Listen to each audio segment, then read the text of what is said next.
everyone, and welcome to the simulcast town hall on fixing Nigeria's elections, put together by YEG Africa in collaboration with Access and supported by the European Union and Channels Television. The very robust debate tonight and analyses on electoral reforms that cuts across a wide range of stakeholders will begin in earnest. But first, let's take this message from the Executive Director of YEG Africa, Samson Itodo.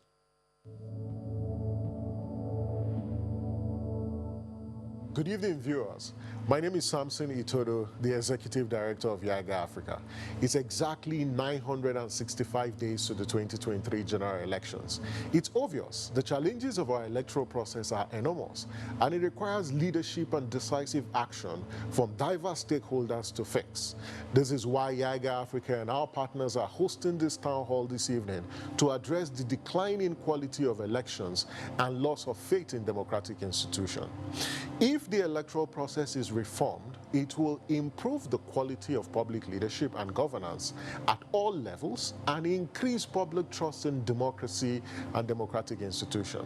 Tonight's town hall is an opportunity for stakeholders, especially citizens, to reflect, engage, and build consensus on electoral reform priorities and timelines. I therefore invite you to participate actively by sending SMS to 0903 800 7744 or send an email to watchingthevote@yega.org. You can also join this conversation on social media using the hashtag FixElectionsNG.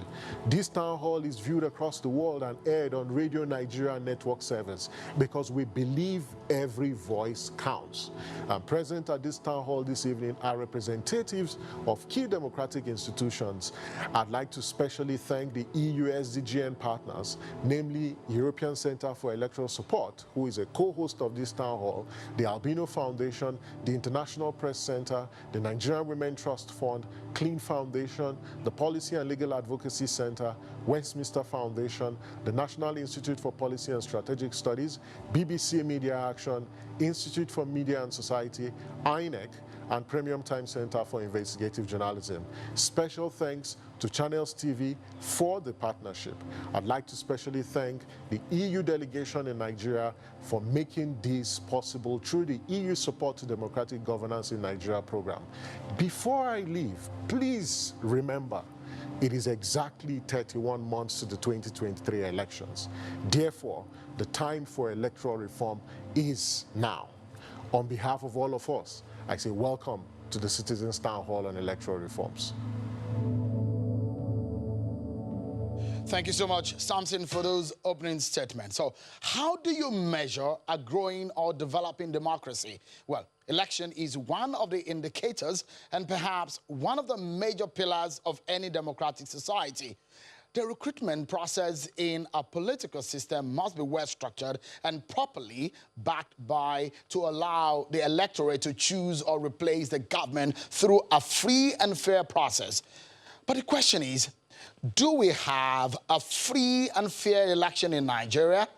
Can we truly say our elections are credible?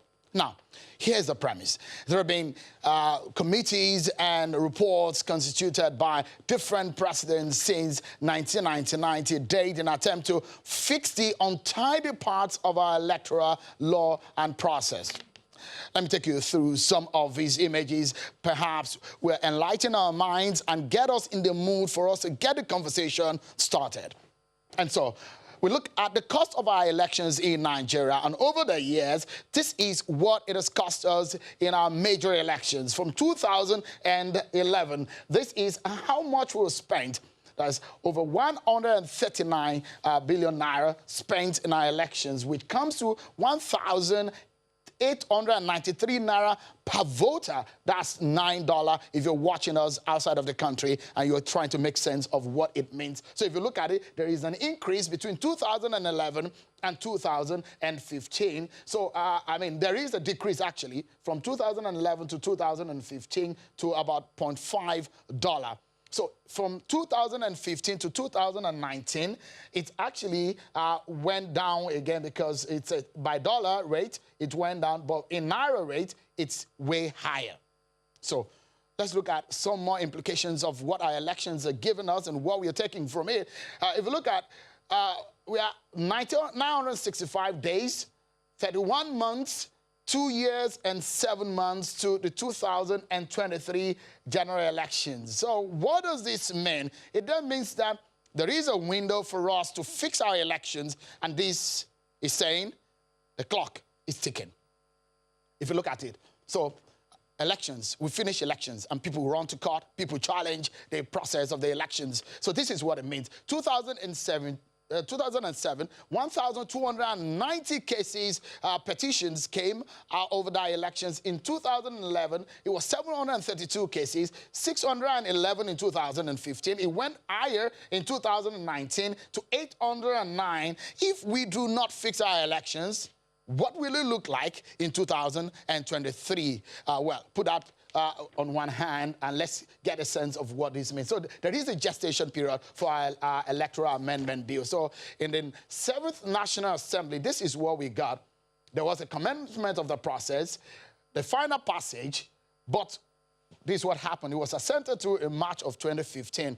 In the 8th National Assembly, this is what we got. There was a commencement of the process in 2016. So if you look at it, 2012, that's where it started in the 7th National Assembly, but quite 3 years before the elections of 2015.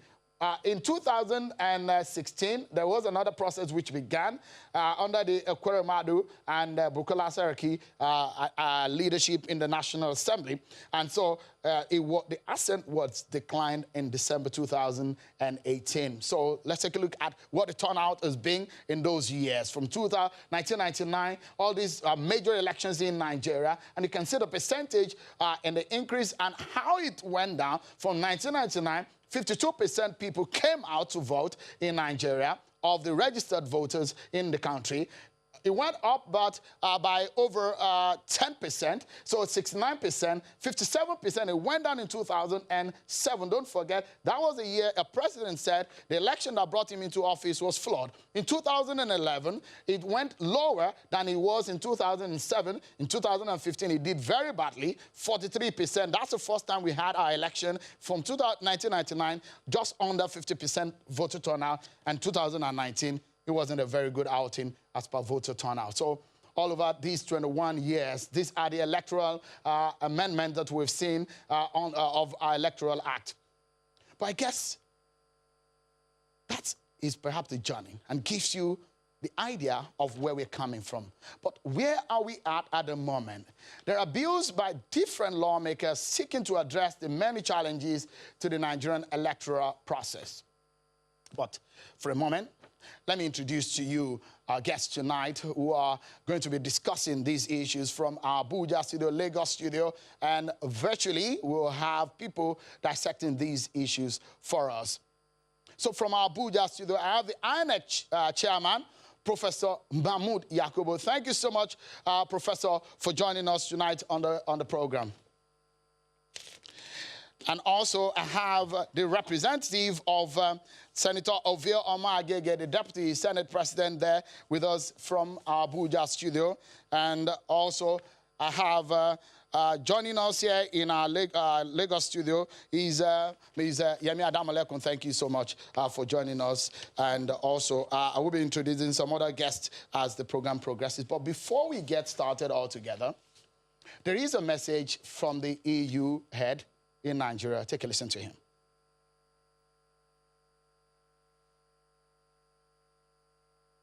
I know it must be very difficult to abstract from the COVID-19 crisis. Certainly, the European Union has used every waking hour for the last months to assist Nigeria in the response. But the issue of democratic governance is of such importance that really it cannot continue to be sidelined, even if we're in the middle of a perfect storm. And of course, it's not for the international community to dictate the way forward for Nigeria. That is entirely for Nigerians themselves to decide.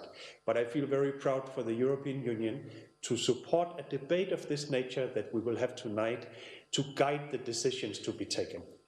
And certainly the importance of democratic governments for the European Union in Nigeria has been immense. Since 1999, we have been present with election observers at all major elections. We have provided more than 100 million euros in support for all the key interlocutors. And we have seen some quite important progress over the years. But we also understand that democracy must never be taken for granted, not in Nigeria, not in the European Union either. And looking at the situation in Nigeria, there are really a lot of positives, and then there are, of course, as always, anywhere, some reasons for concern as well. And if we look at the positives, I mean, look at the engagement and the resilience of the Nigerian population, the competitive environment for politics here, the lively debates like the one tonight, the vibrant civil society that is here, the excellent experts that we meet in the key institutions, and the media as well, I think are some of the real important positives. Maybe on the slightly more concerning side, looking at the intimidation, the vote buying that we have seen in some elections, and maybe the confusing picture of competing courts engaging in electoral issues. And then certainly a situation like the Kogi state election, where international observers, including myself, had to take shelter from the shooting taking place there, or even more disturbingly, the woman that was killed in the aftermath of that election. This is certainly not something that anyone would like to see as a new norm. So as we look ahead, it is really key to ask some of the important questions, whilst at the same time making sure that we cater for the necessary inclusivity. Thank you so much for your thoughts there. So let's get started. We have more people who are joining us tonight. Like I said, Yemi Adamalekun is in our Lagos studio, the Executive Director of Innovations of Nigeria, and also Dr. Akin Akimbolu, Executive Director of Media and Society. Thank you so much for coming on tonight. Of course, we have joining us virtually Nigerian actress Omoni Oboli. Thank you, Omoni, for your time tonight. Kobams Asukwo is a musician. Thank you so much, Kobams, for your time here. And of course, Cynthia Mbamalu of Yaga Africa. From our Abuja studio is the former Deputy Senate President, Senator Ike Ekweremadu. You know so much about, he's a member of the Senate Committee on INEC, and he has had his hands on the Electoral Act amendment over the years, so we'll be getting from him. Of course, we have the representative of the Deputy Senate President who is spearheading the amendment in the National Assembly. Mabel Omolola Demokun is advisor to the Deputy Senate President. Thank you so much indeed. Dr. Hussein Abdu, thank you so much, Doctor, for joining us also. Let's get started, everyone, shall we? So let me begin the conversation, and let's hear from the man who is at the center of this conversation tonight, because the electoral umpire is at the center of whatever we're discussing tonight on Nigeria elections. So, Professor, it's good to see you.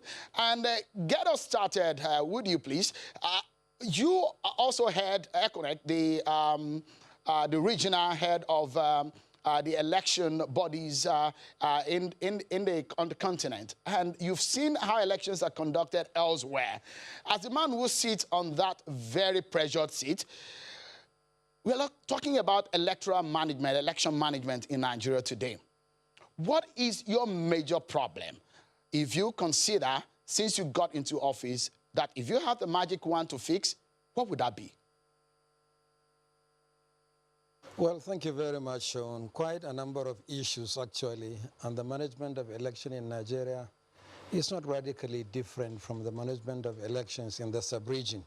You referred to my role in the ECOWAS network of electoral commissions. The same challenges of managing the political environment, the behavior of the political actors, the cost of conducting elections, the issue of technology in elections, reducing the incidence of violence in elections, quite a number of challenges. Nigeria is part and parcel of the regional community, and we have had our own challenges.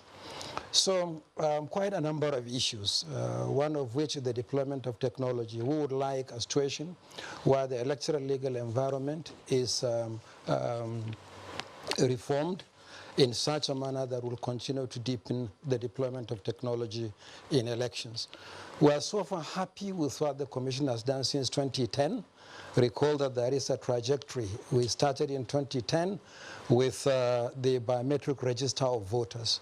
And so in 2011, the Commission essentially updated the Biometric Register. And we did the same thing in 2014 and in 2017 and 2018 over a period of 16 months, in which we added 14.2 million Nigerians to the register.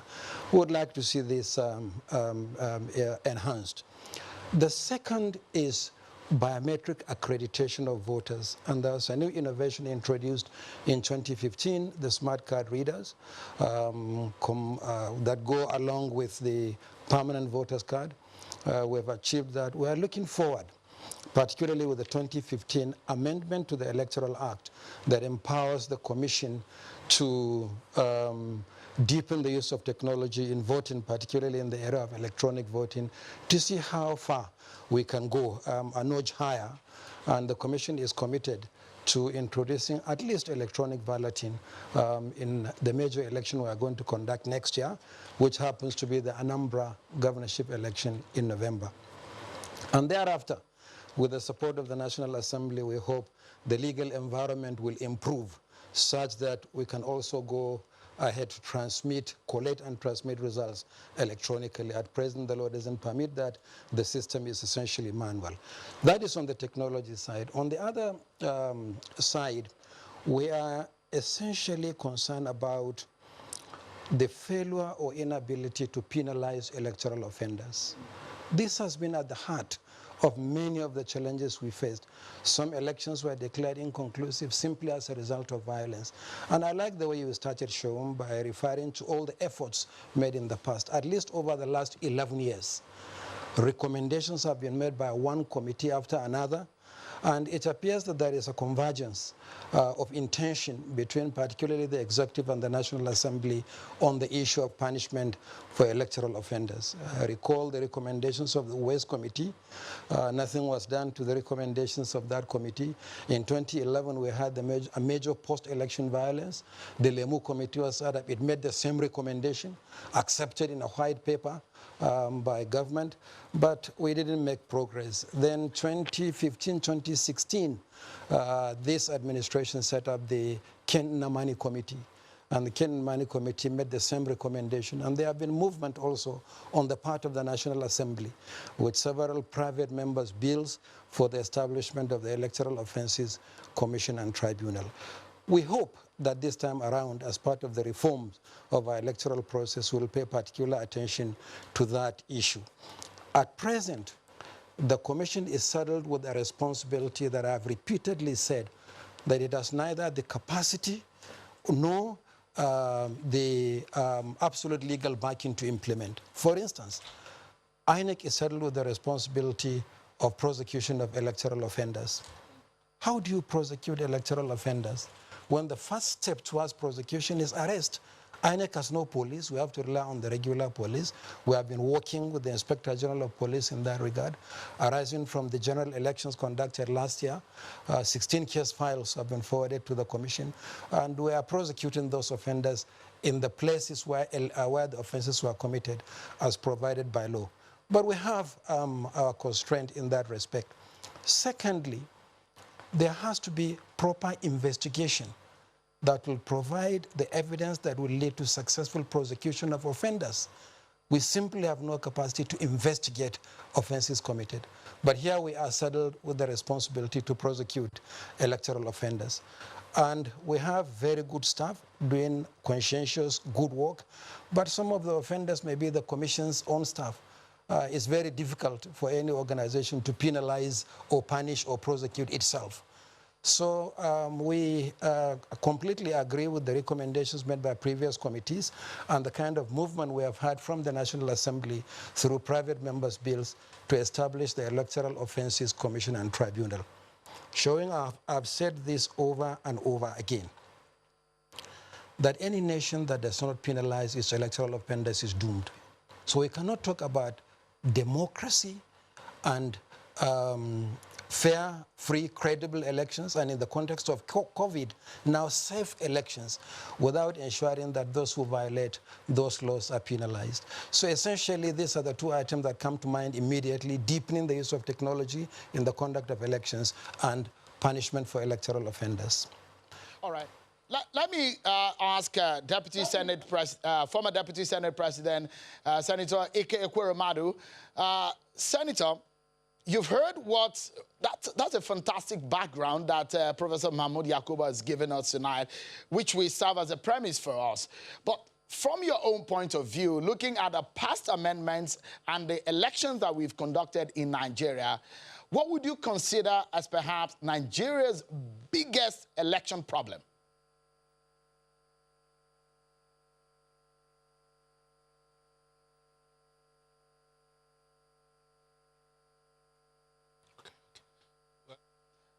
Okay.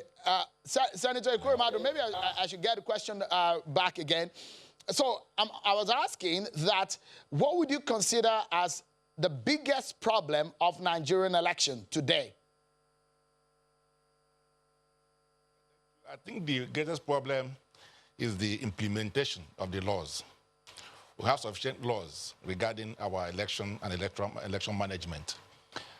Going back to history, you'll recall that the last major election we had before the Civil War was in 1964. And then thereafter, 2 years later, we had the coup, and then there was Civil War.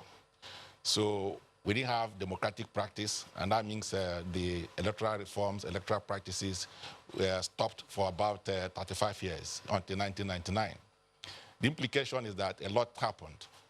You know, just like if you park your car for 35 years and want to start the car, obviously you're going to have a lot of problems.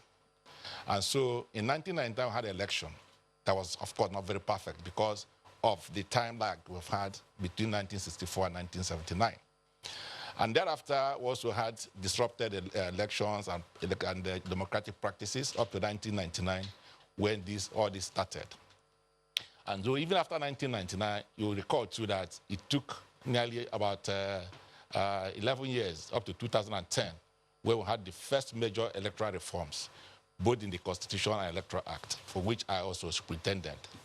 So in that year, we laid a proper foundation, making sure that both INEC, the judiciary, and the National Assembly, which are the major institutions of democracy, got their independence. And so they had the first line charge to the revenue, to the Consolidated Revenue Fund. And thereafter, we built upon it. You know, so we've made some of amendments since then, including limiting the time frame within which election matters must be conducted. When the pre-election matters also have to be concluded. We also dealt with the issue of making sure that those who have political interests do not become members of the INEC. We also amended the Constitution to give INEC administrative independence. We also made sure that parties who do not measure get to certain measures in elections are deregistered, because so that we don't overcloud the electoral process. So many amendments took place, including the issue of the electronic voting. Section 52 of the Electoral Act of 2010 forbids the use of electronic means. So, but years later, I think about 4 years later, just shortly before the 2015 election, we amended that section 52 to say that INEC can now use electronic means to conduct elections. Now, because of so many other issues, I'm sure the chairman will know better, they have not been able to apply that section 52 to use electronic means to conduct elections. And of course, the soldiers and the police people who help in conducting elections, their conduct has been less than satisfactory. And then, of course, they have their own ad hoc staff. You know, sometimes they run into some problems. So I think the major issue is that of management of the process itself. You know, but as I said, remember that I've had a lot of issues in electoral management because of the military intervention. So I believe we are making progress. We've made a lot of progress. So as I said, if you park a car for 35 years and you fix the car, obviously you will never know that the wiper is not working until you drive at night. And then maybe the headlamp is not working until you drive at night. So when you discover it, you fix it. And that's exactly what I've been doing in National Assembly since 2010, fixing all those areas we discover. And now let me say that I must commend the National Assembly for their effort in electoral reform in Nigeria. I'm not aware that the government, the executive, have ever sent any executive bill regarding the amendment or a new electoral act since 2013 now. So most of the efforts you are hearing are National Assembly members, the individual member bills, you know. And for the first time in 2019, the INEC, ahead of the public hearing, sent a comprehensive suggestions on how we can approach the amendment to the Electoral Act. And this time, what we intend to do is essentially to repeal all those Electoral Act and amendment thereto, and be able to have a comprehensive new electoral act that you can make reference to. So, and we're working with the Independent National Electoral Commission to deal with this. We met with them in Lagos, I believe, in February or March, and then we'll be able to try as much as possible to reconcile our views. So the next thing we'll do now is to have a public hearing so that the civil society and the members of the public will be able to make their input before we take it back to the National Assembly and then begin to the process of enacting it to law. All right. So let me ask Senator Koroma, the word said there, let me get the representative and the advisor to the Deputy Senate President who is heading this process of amending the law.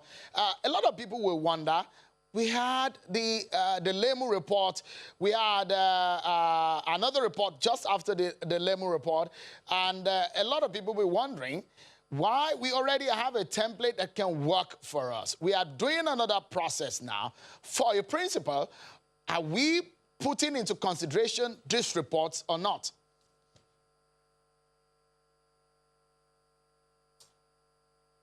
Thank you very much, Sheon. Thank you very much, Sheon. Thanks for having me. So, like the distinguished senator said, electoral reforms in Nigeria have come a very long way, and just like the INEC chairman has said. So, what we're doing essentially at this time is to follow up the researches that have been done and all these committee reports that have been put together, and to decipher what the country needs at this time. We have currently 2 bills that we're trying to harmonize. The electoral amendment bill that deals with the general provisions, and another one that was sponsored by, the first one was sponsored by distinguished Senator Ovioma Agege, my principal, and the other one was co-sponsored by the distinguished senator with Senator Kiari and Senator Gaya as well. So we're putting this together, and that affects the issue of electoral violence, the creation of an electoral offences commission to manage electoral violence, and all other issues, all other sundry issues. So following a trajectory of the reports that have been submitted up to the Kenin Amani report, we're picking out issues that currently hail the system, and we're hoping that we can tackle these issues headlong. It's a good thing that we're discussing electoral reforms today on the anniversary of the World Parliament Day.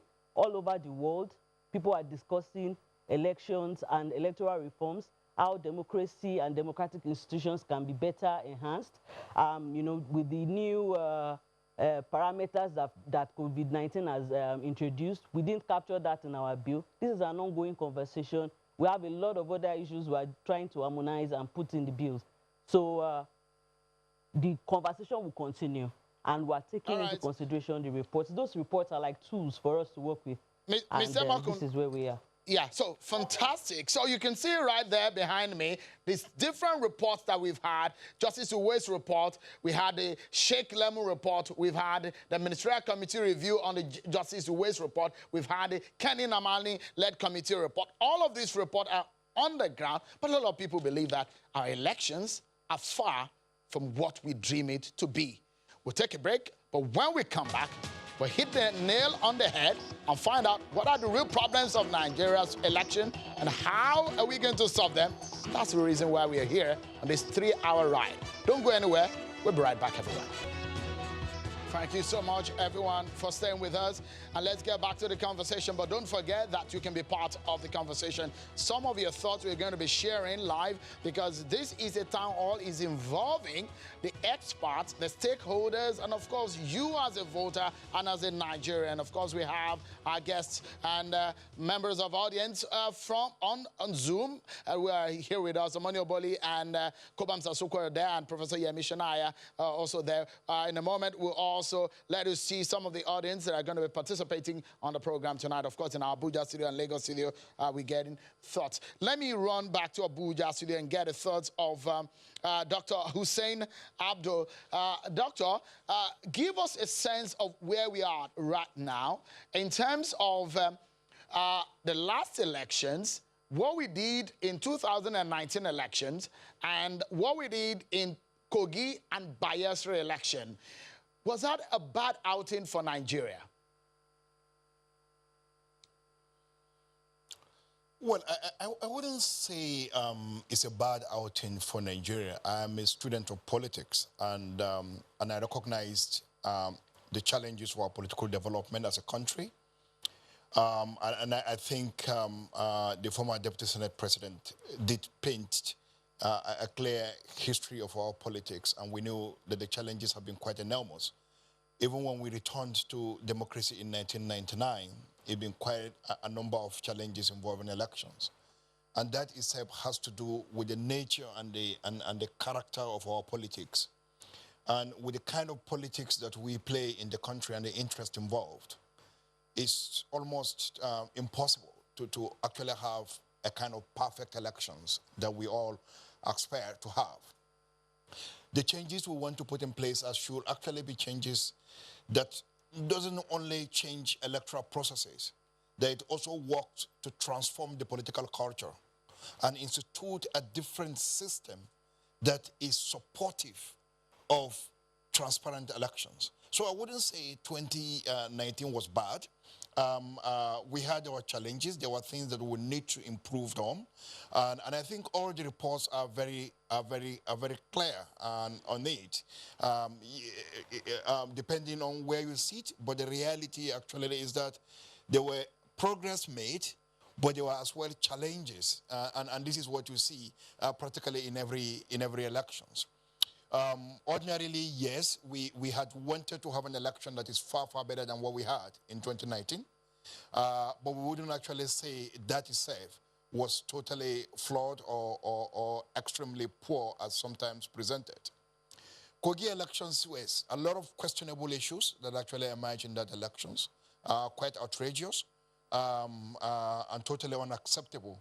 Particularly the behavior of many of our politicians, how processes were deeply undermined. I was there personally. I monitored the elections. I knew how it started. It started very strong, quite well. And by noon, major disruptions began to emerge. And we are very clear about those who contributed in undermining an election that actually started neatly in the first place. But what that goes to say, for me, is that whatever you put in place in Nigeria in terms of electoral safeguards, as long as this culture remains, is that it will only last one election season before the politicians get ways of undermining it. And that's what we have seen increasingly. So anytime we had a major reform on the electoral process, the election that follows that happens to be very good, at least relatively speaking, is good.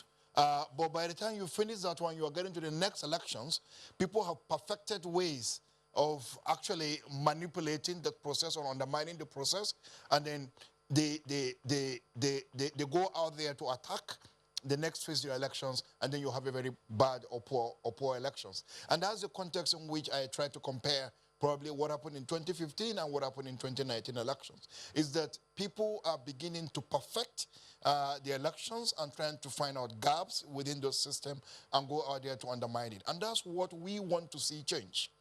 And that these changes, as much as we think that the processes must change, but we think it is very important that our politicians and the political culture in the country as well change. If we put all the process, all the brilliant systems in place, and our politicians remain the same, we can't sustain it. And so what we should be talking about is how do we transform this system, strengthen the process, and transform the political culture.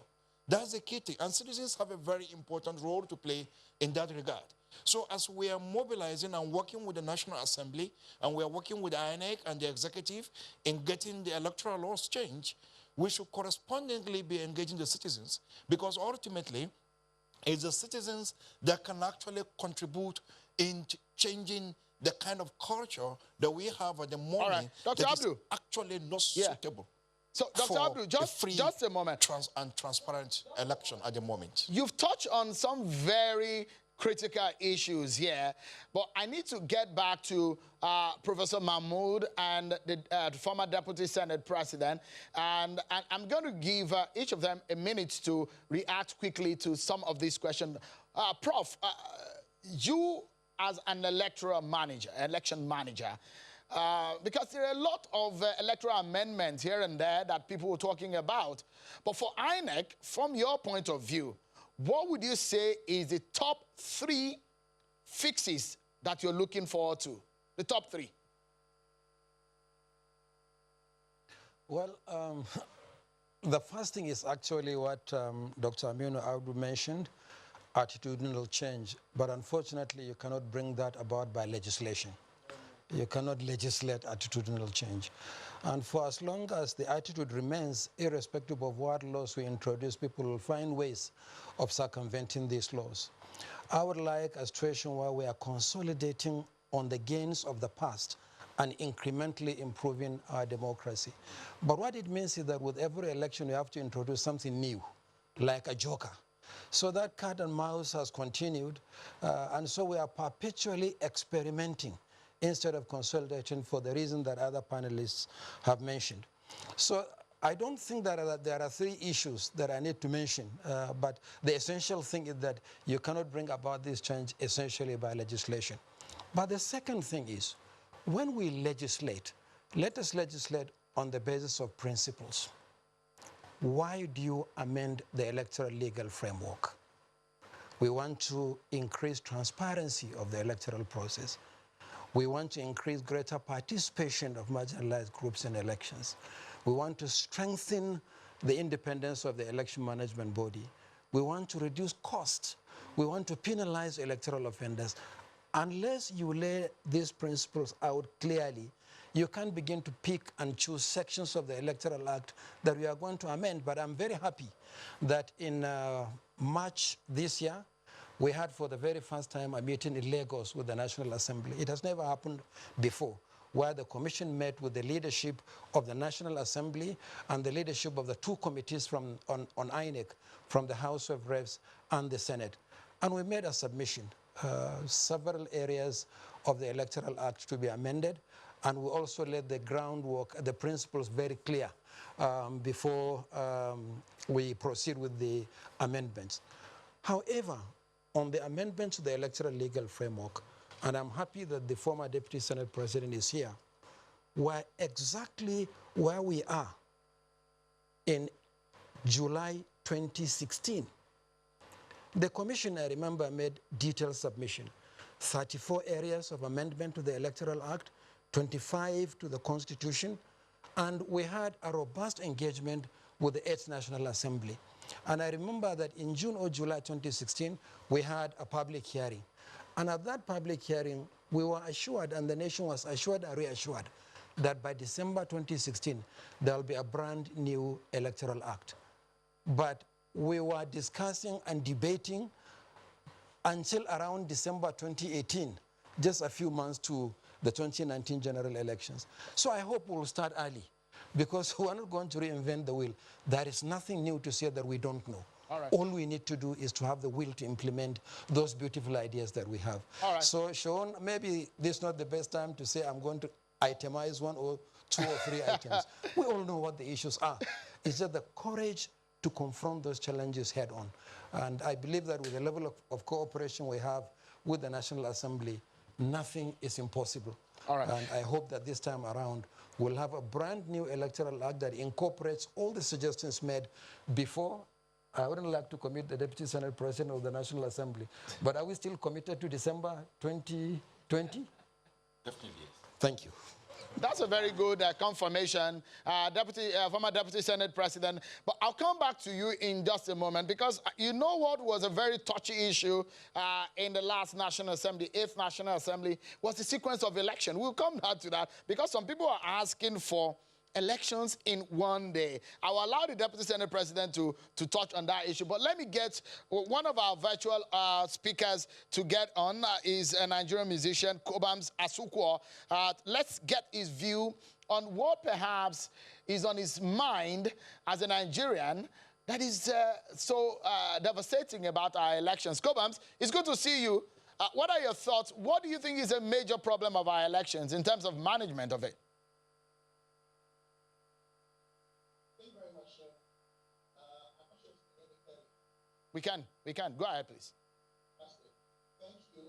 So yes, I sit here as a Nigerian representing a significant number of Nigerians who obviously contribute to the development of this country, but by design and by the design of our electoral act have not been able to exercise their civic responsibility as easily as everyone else. And I talk about persons living with disability, and we constitute a pretty significant number.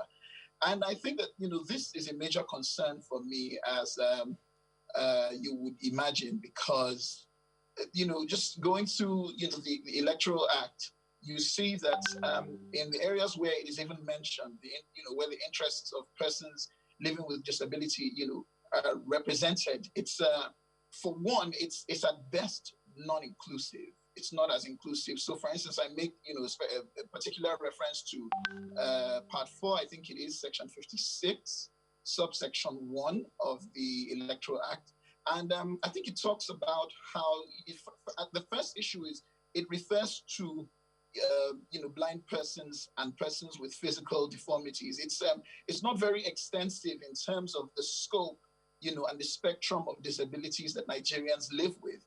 And then it says something to the effect of, a blind person may be accompanied by an assistant to vote. Which by itself is a challenge, especially when you consider the secret ballot system, where I have the right to register, my vote without, the interference of another person. And when you understand, when you also take into consideration that technology also can play a very important role in making this, a lot easier to happen. I think the second thing also is, I think is in subsection 2, it very loosely gives INEC the chance to dictate how it wants to engage with persons living with disabilities. So, for instance, it says that INEC may, very loosely translated, may, take steps to alleviate whatever challenges persons living with disability, might face in the course of voting. Now, I think the language "may" is a very, very it's not the most helpful way to communicate that sort of situation, because I think that, it's the responsibility, of INEC and of, the rest of Nigeria to see that, we're able to register suffrage appropriately. So, and I'm also aware that Mr. Jake Ekbele, I think that's his name, and you most likely have him later on the program. I'm aware that his organization, the Albino Foundation, has done, quite some extensive work in conjunction with INEC to provide data for persons living with disability, which I imagine, would be able to, help answer some of these situations. So I just say all of this to say that inclusion is very important. And from personal experience, because I put off trips whenever it's time to vote, it's important to me to exercise my rights as a voter. And, it's disheartening, when I get there and I find out that for reasons such as this, our interest is not, well registered. So I think this is something I would like for us to speak to. I'm very happy also that the chairman of INEC made reference to implementation, because that's another thing. And it's interesting that we're having this conversation, but at the end of the day, what sees to it that everything, it happens to the letter and spirit is implementation, is enforcement. And, I feel like that's a very, very, very important issue. And yeah, so those are my contributions. I could go on and on, but those are my contributions. You have a very sweet voice, and it's good to listen to Kobams. But just let's get, because this is a town hall, and we have a lot of people that are contributing to these. Let's get members of the audience in our Abuja studio to contribute to these. We have Mufuliat Fijabi from our Abuja studio.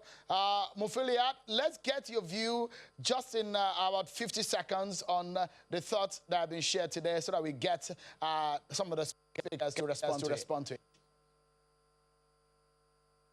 Thank you very much. My contribution will come from the angle of inclusion.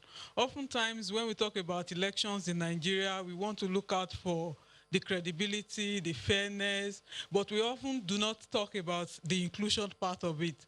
When we talk about inclusion, we're referring to the marginalized groups in Nigeria: women, youth, persons with disabilities. I will focus more on women because it's very critical that our democratic process should be inclusive and should have good representation of women.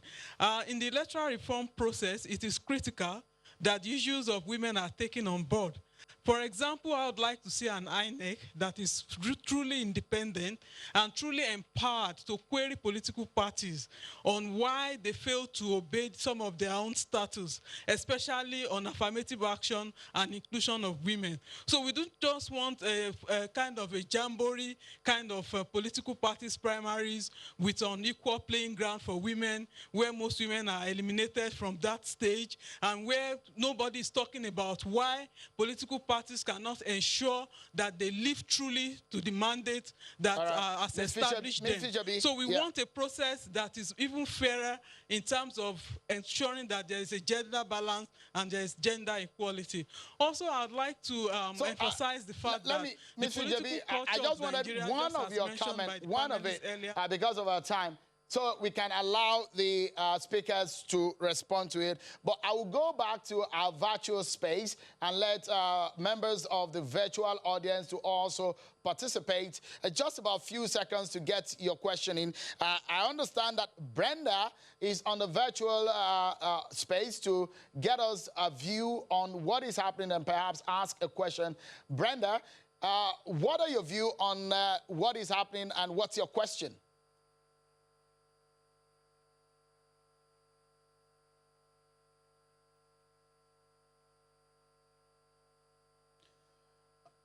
All right, Brenda on Zoom. Is Brenda ready for us?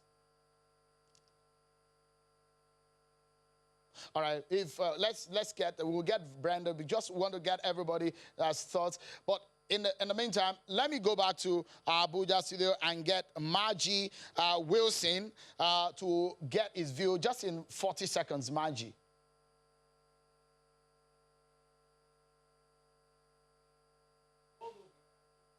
For political actors, elections are either free or unfree, either fair or unfair, depending on whether you win elections or lose elections. You know, depending on what side of the table you stand.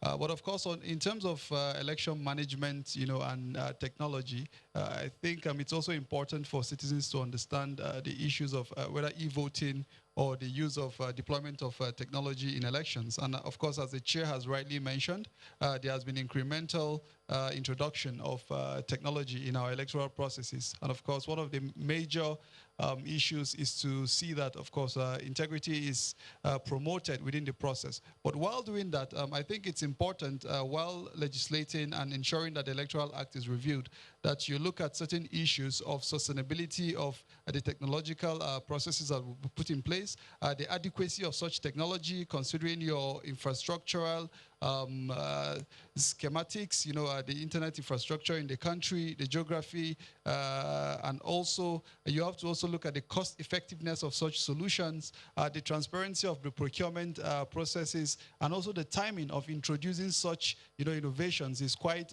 important in ensuring that the elections are conducted in a better way. So I think these issues would further go a long way in ensuring that election management is enhanced as the electoral laws are being revised at the moment. Thank you.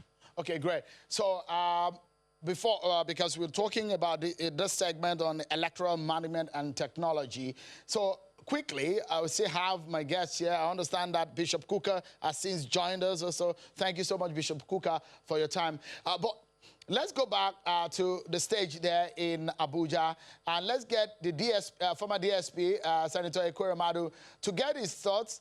First and foremost, to react to some of the issues people have raised in the few minutes that we have for this segment. Can we have election in one day? That's one of the views people have raised tonight. Well, for me, I don't have a problem with that, but I'm sure the INEC chairman will say that there will be a lot of logistic issues, and I agree with him. I think it's just not having an election in one day is not just the issue. There are a number of fundamental issues, that we need to resolve. The INEC chairman had just said that, well, there are some of these things, artisanal issues, you cannot legislate on. I agree with him, but I think we must have to make an effort. And making this effort, we need to draw examples from other countries. One of the greatest problems we have is the issue of the interference of incumbents in elections. Because when a president or a governor or a member of National Assembly wants to come back to his position, so he's going to do a lot of things that will compromise the electoral management. So I pity the Independent Electoral Commission sometimes. The issue of the order of elections, the time for elections, the Electoral Act all become very controversial, especially when an incumbent is going to run an election. And that's why some of us in the past have mooted the idea of looking at a single term of office.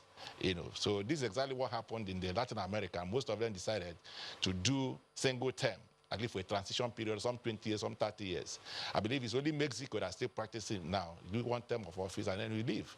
Because if you're an incumbent and the Electoral Act is being discussed, an amendment to the Constitution regarding the electoral matter is being discussed, you must show more than a personal interest.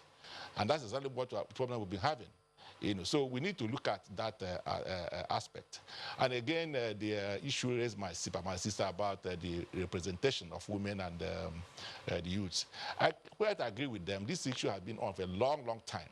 And when the young people, Todo came to us when we were doing the last constitutional amendment in the 8th Assembly, we were talking about youth inclusiveness. We agreed with them, so okay, we reduce the age limit. But I warned them that it was not going to solve their problem. And of course, I'm not sure it has solved their problem. Because what has happened in most jurisdictions is not they're not too young to run. No. What they've done is what they call proportional representation. This is what has worked for South Africa, has worked for East Africa countries, has worked for the Nordics. And that's why in these countries you see a number of women in their parliament. They don't contest the election as individuals. What happened is proportional representation. So each party is allocated a seat based on the percentage of the vote you get and the elections. And those votes are now allocated to young people, to women and all that. So when you do that, they can see inclusiveness and all that. As long as everybody is going to run an election, so you're going to continue to have issue of lack of representation of women. So that's another thing we need to look at. So we'll get a robust representation on the conversation tonight. I understand that Mr. Muiz Banire, former commissioner in Lagos and a former legal advisor of the APC, is a member of our virtual audience, and he has a question. Mr. Banire. Yes, thank you, Chairman. I don't have a question, I have a comment, and I don't know whether you are able to accommodate me. Mr. Banire, please go ahead with your question.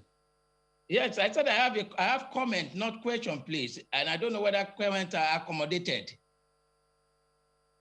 Can I go ahead with my comment? Please go ahead, Mr. Banire. Thank you very much. Let me start by saying that the issue we are engaging in today, although not too late, but it's getting late already, because it takes time, like you have demonstrated earlier, to accomplish most of these points that are being made. And again, it must be a continuous engagement because we have a long way to go and there are too many issues. But let me quickly go on first and foremost that there is a factor that you have not been discussing, the attraction of public offices. That is where the problem starts from. We have to de-emphasize the attraction in those offices. We have to make it less attractive.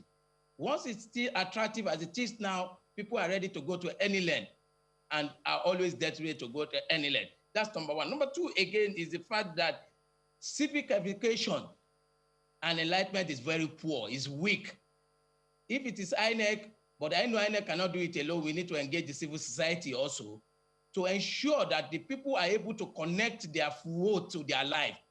People don't appreciate as at now the network between their life and their vote. That's why they still see it as a merchandise, as a product that they sell regularly.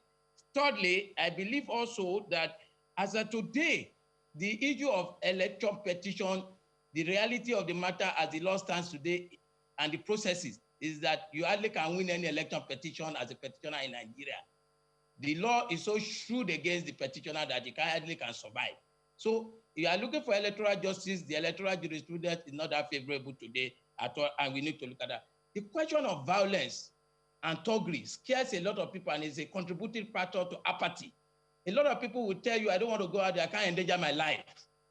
The security agents are never on top of security issues during an election. That's the reality. So I'm glad that the INEC chairman is toying with the idea of electronic balloting. That will go a long way in assisting us and improving the voters' participation in the election. Again, we have weakness in the internal democracy. The monitoring is equally weak. Of party congresses and party primaries is very, very weak. We need to look at that also. And the issue of qualification, maybe INEC might have to be reinvested with that power to disqualify some of these candidates subject to court supervising INEC. But the situation now where there is nothing like that, it does not augur well for the system. I thank you for the opportunity. Mr. Abanira, thank you so much. Let's stay with that platform and let's get Foluke Ademokun. I see that she's raising her hand to get a question across. Foluke, we are hearing you now.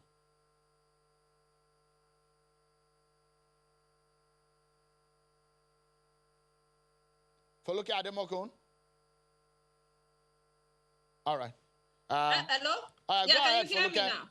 You have about 40 seconds for your thoughts. Okay, I just want to, let us, focus also on civic education, like as it has been mentioned.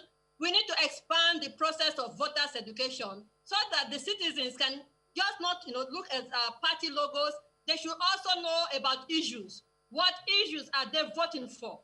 So that our campaign can be issue-based and we can focus our citizens on the manifestos of the political parties. That's just what I want to add. All right. Thank you so much, Foluke, for your thoughts there. Let's come back to Lagos here, and I'll get one of my panelists in Lagos, the woman that is always campaigning for enough is enough. We have the INEC chairman right there, and we're trying to fix some of these issues. Before I go and get the views and round of this session, Yemi, what do you think is a major problem in terms of management of our elections that need to be looked at? Just one thing. Well, I'll tie it with what the chairman said. Technology is a tool. If the people who are managing the process are not committed to a process that's free, fair, inclusive, and at this point safe, then we won't get far. And I'll use two quick examples. One, we have members of the National Assembly who are in jail but are still collecting their salaries. Now, that level of sort of communication of impunity doesn't send a good message around paying for a crime, if I want to use that word. And then today, we saw the governor of Ondo State who was coughing in his hand at a public rally, not wearing a mask, and now he's positive with COVID-19. So if we have elected officials who are blatantly flouting rules or who end up in jail and are getting paid to be in jail, then technology or the use of technology or some of the things we want to do to improve our elections will have a problem. Great. So in rounding up this session, because we still have issues relating to political parties affairs and how we can fix the issue of security in election, I will go to the representative of the Deputy Senate President, Mr. Malala there, and get a final thought on the program tonight on what you'll be taking home from what people have said and the confidence that people should have in the process that your principal, the Deputy Senate President, is superintending. Thank you, Shehu. Essentially, what I would like us to think about is that we're in the process of working on enhancing the sanctity of the vote of each voter in Nigeria. We're trying to make the system more transparent. We're trying to make the system more accountable. We're trying to introduce new innovations that will reduce paper trails, that also warrant or enhance technological innovations in the process of the elections. We're talking about electronic balloting, like the chairman has said, which should be distinguished from e-voting, the way we think about e-commerce and all of that. So we're looking at those things. We're looking at, especially at this time, how we're going to have safe elections. We're looking at the plethora of issues. We're looking at the issues of inclusion of women and youth. We're looking at reducing the cost, of participation at the level of political parties. A lot of issues are together in these bills that we're seeking to harmonize to cause a repeal of the extant Electoral Act? Well, I speak for my principal, and this is the extent of the work we've done. I'm not competent to speak for the institution of the National Assembly, but the distinguished senator has mentioned that the institution of the National Assembly is committed to getting the bill or the Electoral Act delivered by December this year. We are hopeful, you know, that this is accomplished, because this is the time to get these reforms done so that we can have free, transparent, credible, and you know, fair elections, you know, so that the whole system, you know, the comprehensive and complex whole will be better for it, and our democracy will be better for it. That's my take. Thank you so much, Mabel, for your thoughts. Let me get Dr. Abdul a quick final thought from you, Dr. Abdul. We have these myriads of amendments to the bills. For you, do you think that we need a lot of all of these amendments, or we should just stick to just a few and get things done? Yeah, I think if we're going to amend, I think we should amend all the key issues, learning from the experiences of our past elections and the reports that we have available that actually examine the challenges of our elections. For me, the commitment to December is the key. Because we have seen this historically. As long as the amendment process gets very close to elections, it becomes very contentious, and those contentions never allows for anything to pass. And the experience of the last amendment process is quite clear there. And that's why we think that the Parliament should do everything possible to ensure that we deliver in December. But in doing that as well is to also make sure that we engage the different segments of the country, the civil society, the women's groups, the people living with disability, and all those key platforms, including politicians and political parties, to ensure that we collectively have an electoral law that will serve the purpose for which we are all committed to, which is free, credible, and transparent elections in Nigeria. Dr. Abdul, thank you so much indeed. Let's get a final word from Senator Ike Ekweremadu on this management. Can Nigerians go home tonight, Senator, believing that you and your colleagues are going to ensure that on time and effectively we will have an electoral law that we can all be proud of? Senator. Yes, before now, we thought we would have had something to present to Mr. President for his assent, except for the COVID-19 intervention. So we believe that as soon as possible, we're going to get this thing behind us, because we want the public to participate in the public hearing.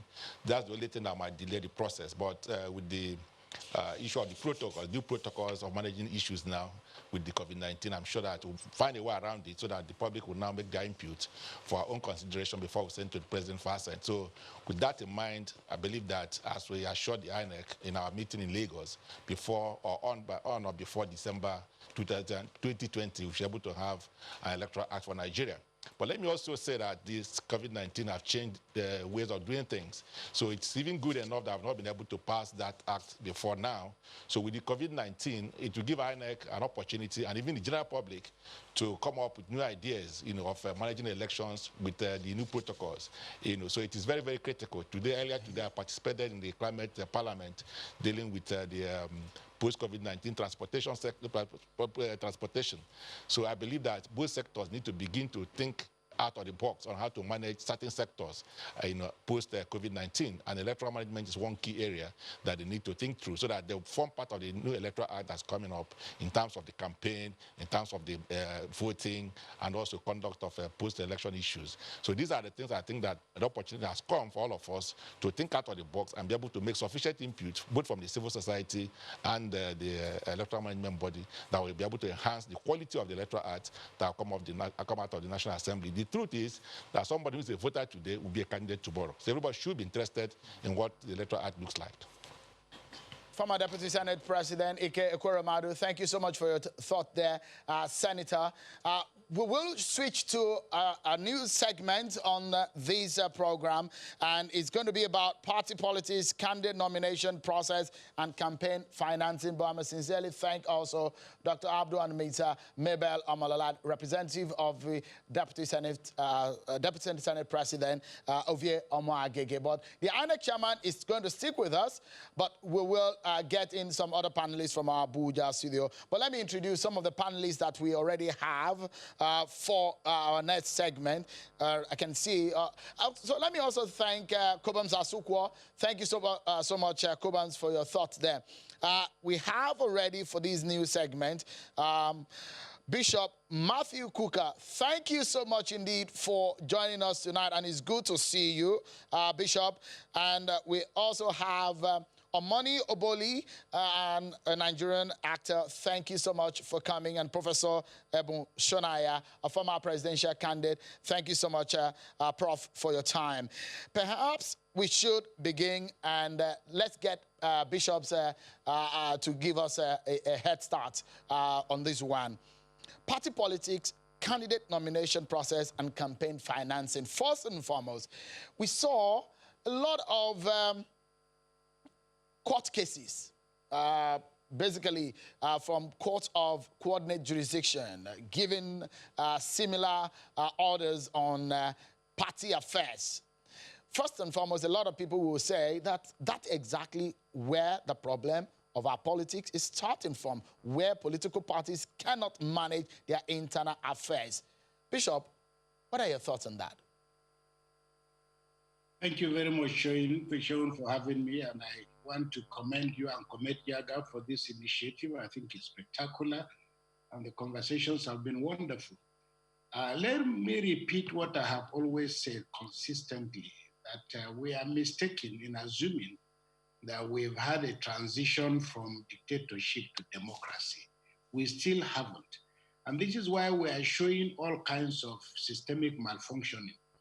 When we talk about political parties, we have assumptions. But the truth of the matter is that in our own case in Nigeria, we have we have the greed and the political interest for the parties.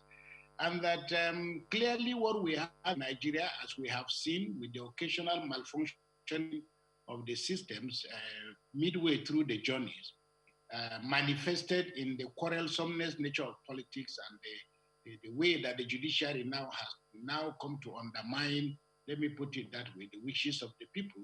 Its intrusive occupation of the public space suggests very clearly that increasingly, we have very serious issues with party discipline, largely because what we call political parties in Nigeria are mere contraptions purely constructed to help to ferry the ambitions of people, a good number of who are really, really and truly ill-prepared for the discipline that politics and political party formations require.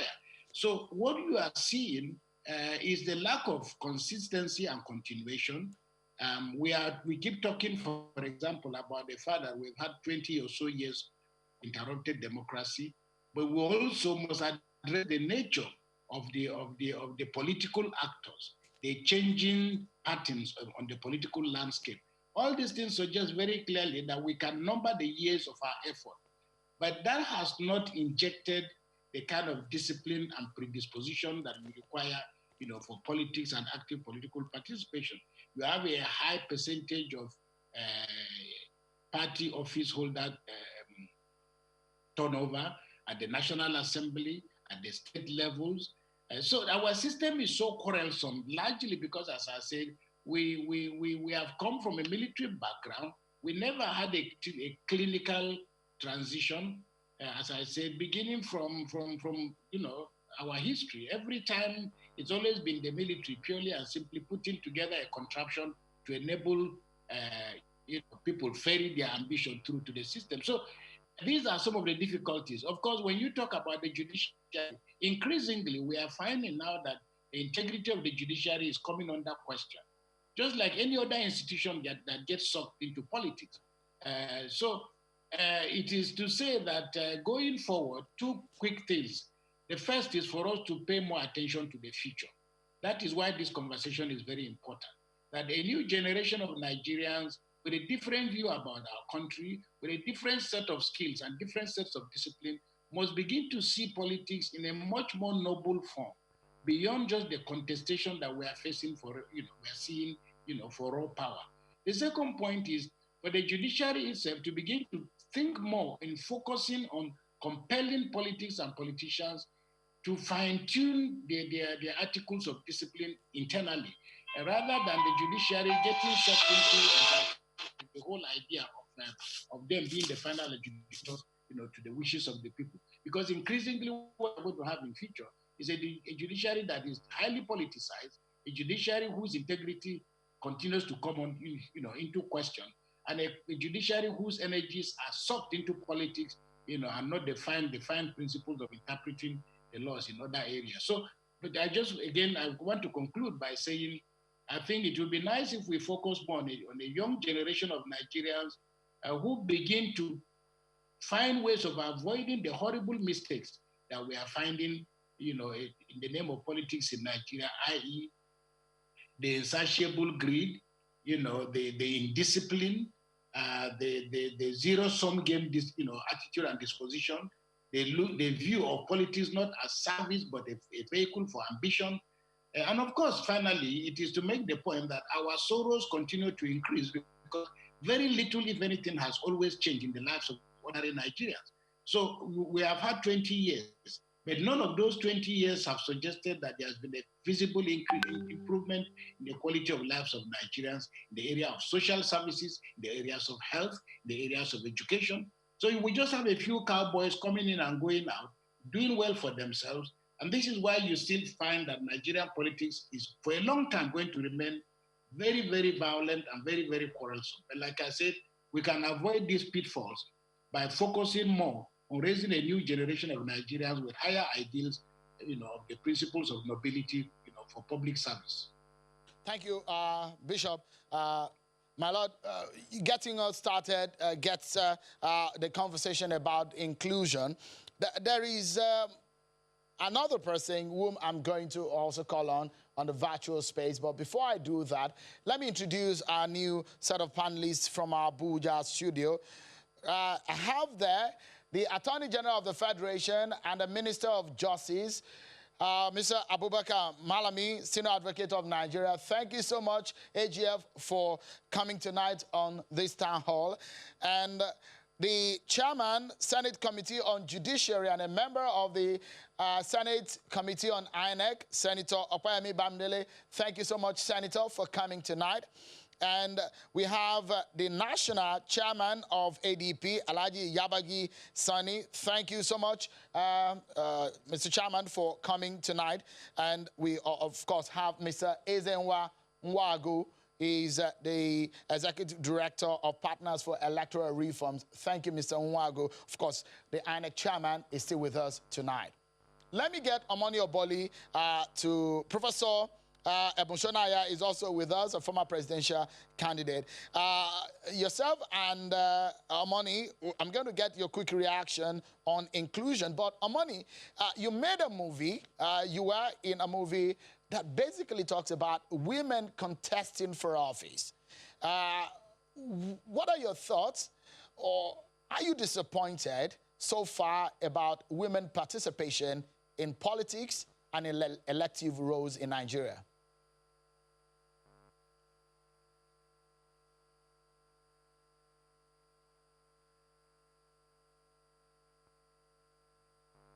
All right, great. So my mic is unmuted now. Hi, Shaun. Thank you so much for the opportunity to be here. So I made a movie called Love is War, right? It's about a couple who end up vying for the same political position. Don't ask me how they got there.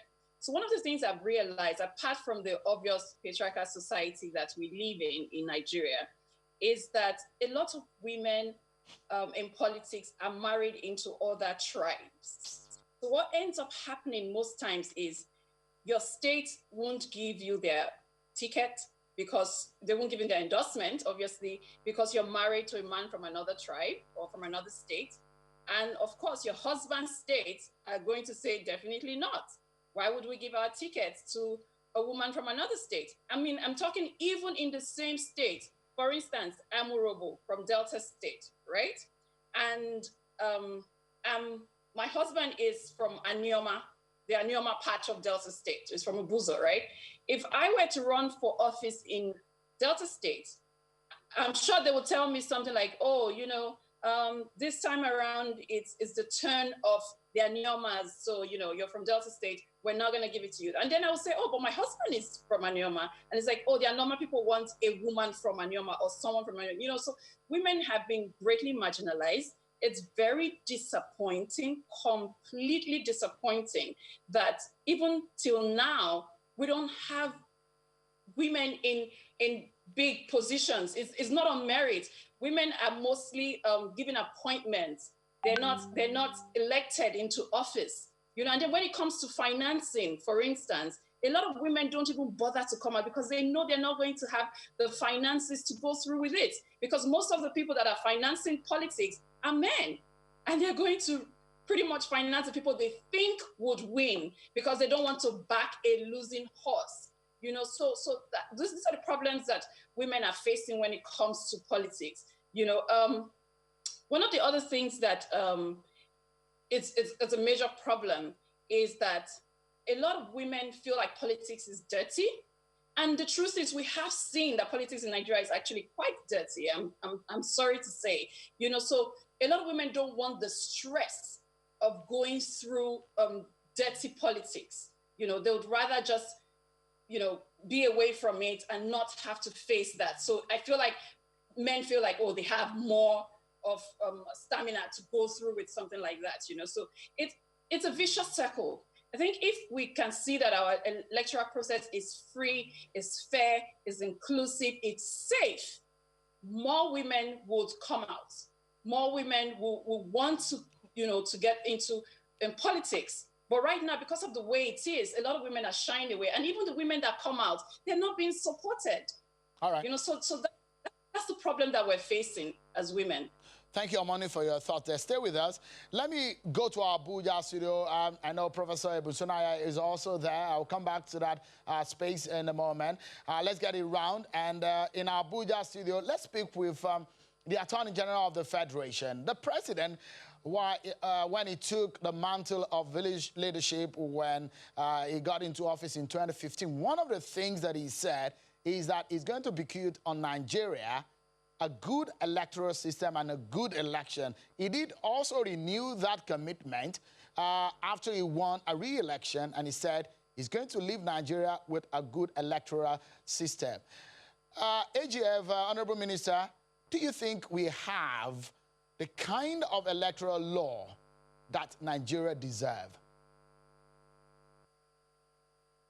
Well, the question, or perhaps the major consideration relating to electoral system, is indeed a consideration of where we were as at 1999 and then where we are today. It is indeed a system that has been positively evolving, positively developing. How do I mean? If you look at the legislative process, for example, for that matter, originally, as at 1999, we started at a footing electorally where the whole system was chaotic, the whole system was unpredictable, legislatively and otherwise. But arising from the evolution, arising from the appreciation of the developments that are setting in, we come to understand that there is need for collective, cooperative action involving the judiciary, the legislature, and indeed the executive. Let us take one single element relating to the evolution of electoral process. For example, the issue relating to perhaps pre-election matters determination. We all very well know that as at 1999, free election matters were pending in court for close to 7 to 10 years in respect of a tenure that is intended and expected to terminate within a period of 10 years. As at last year, we have pending before the Supreme Court cases that were pre-election matters cases that were pending for over 6, 7 years through the process of judicial determination. Now, how does the collective and cooperative action now provide a solution to that problem that's set into the system? The the legislature, for that matter, came in with a legal framework that now fake time within which, by way of constitutional amendment, within which pre-election matters were expected to be concluded. So how does the collaborative action now assisted further the due determination of pre-election matters as at when due? The judiciary kept faith with the time stipulated, legislatively stipulated, and ensured at the end of the day that pre-election matters are concluded within the statutory regulated time. So taking that into consideration, it is indeed apparent that the electoral process is indeed evolving.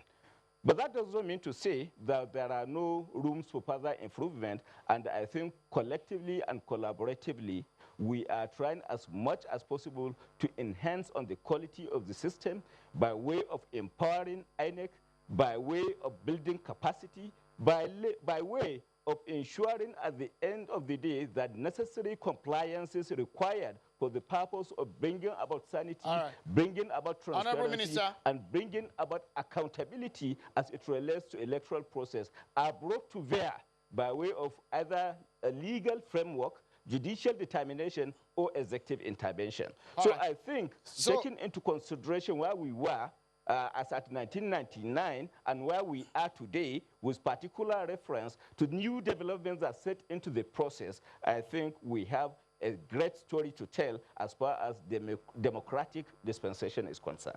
All right, let's go for a break. But we will further assess what is happening to the political party space, issues of candidate nomination, and the campaign financing. We'll get the Attorney General of the Federation to talk more, and other panelists when we come back from the break, everyone. Don't go anywhere. Keep tweeting, keep participating. Our elections must be fixed.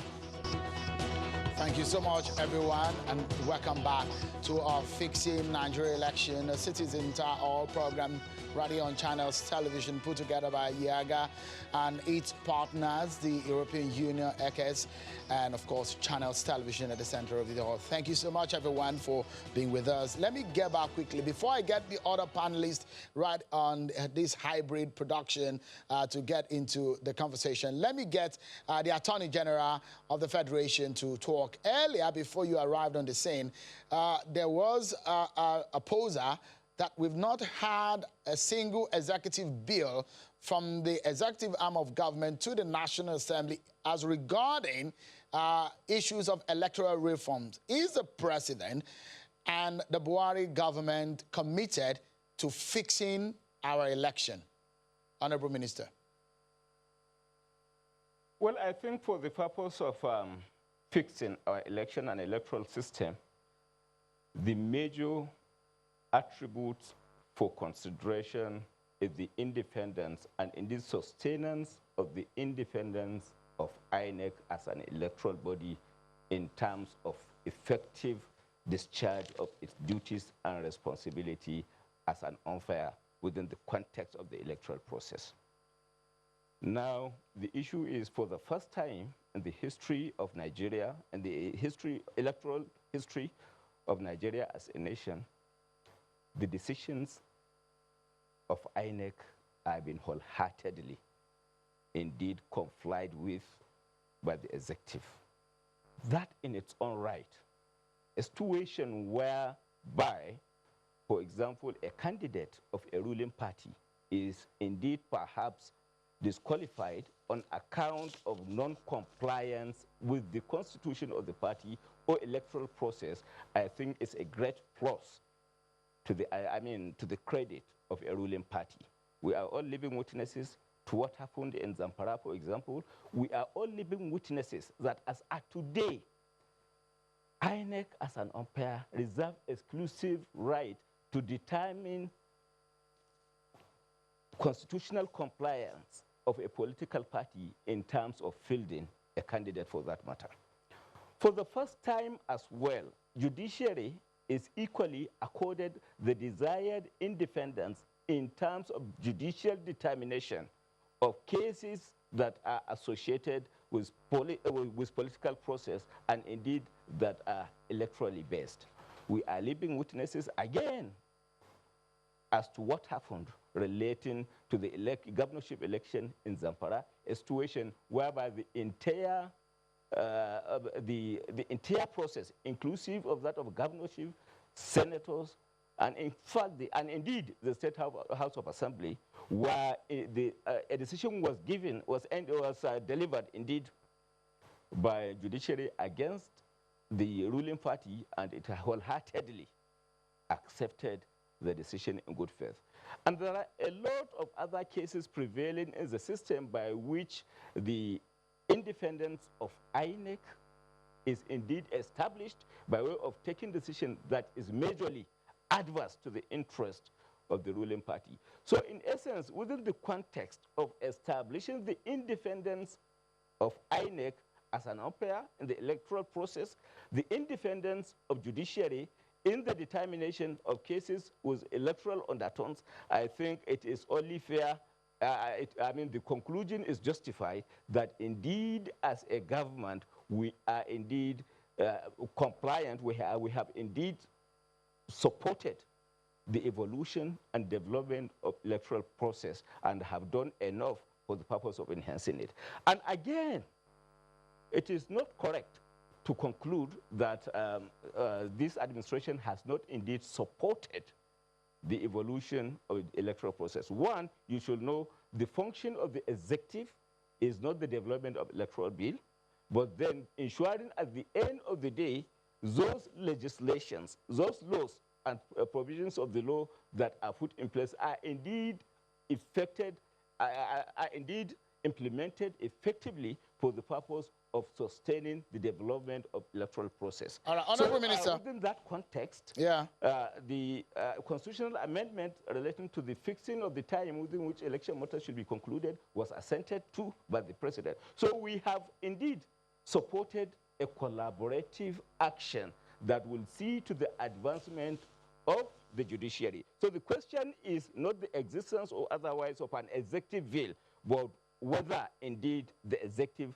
has done enough for the purpose of enhancing the evolution of electoral process within the context of assenting to laws that will now enhance the quality of delivery of the electoral process within the context of indeed ensuring the independence of INEC and indeed the judiciary for the purpose of ensuring at the end of the day that due consideration, due compliance is given to the associated electoral laws. And within that context, I think we have indeed, as an executive, supported the process, the evolution and development of electoral system and process.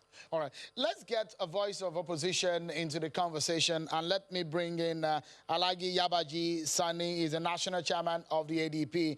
Alhaji Sani, with what we are seeing so far on the political scene in Nigeria, how would you assess political party participation, the issues of campaign financing? Is it fair enough for what the Electoral Act recommends? Thank you, Sean. I think it's an important conversation we are having here, but I'm a little bit disturbed by the submission of the Attorney General of Federation, because what he described, I think they are the obvious things that the president is expected to do. He swore to protect the constitution of this country, and to do what he did is what he's expected to do. Are we to clap for him that he's doing what he's elected to do? No. So I think we're under what I would describe like a state capture by the executive that we have in the position in the government today. Because I remember what happened in Kogi, when the president approved 10 billion naira on the eve of an election, and you are saying that you are promoting free and fair election, against others that do not have any access to such kind of money, and this is about the state resources. So I think we have to be fair to this country, that we have a top to bottom problem in this country, not only in the election matter, but also other matters. And until we sort out the problem of the top, which is the people who are controlling the government. And in this case, in fact, even the National Assembly itself, cannot be absolved from the blame here. Because why did they approve that amount of money that went to Kogi State? at that point in time.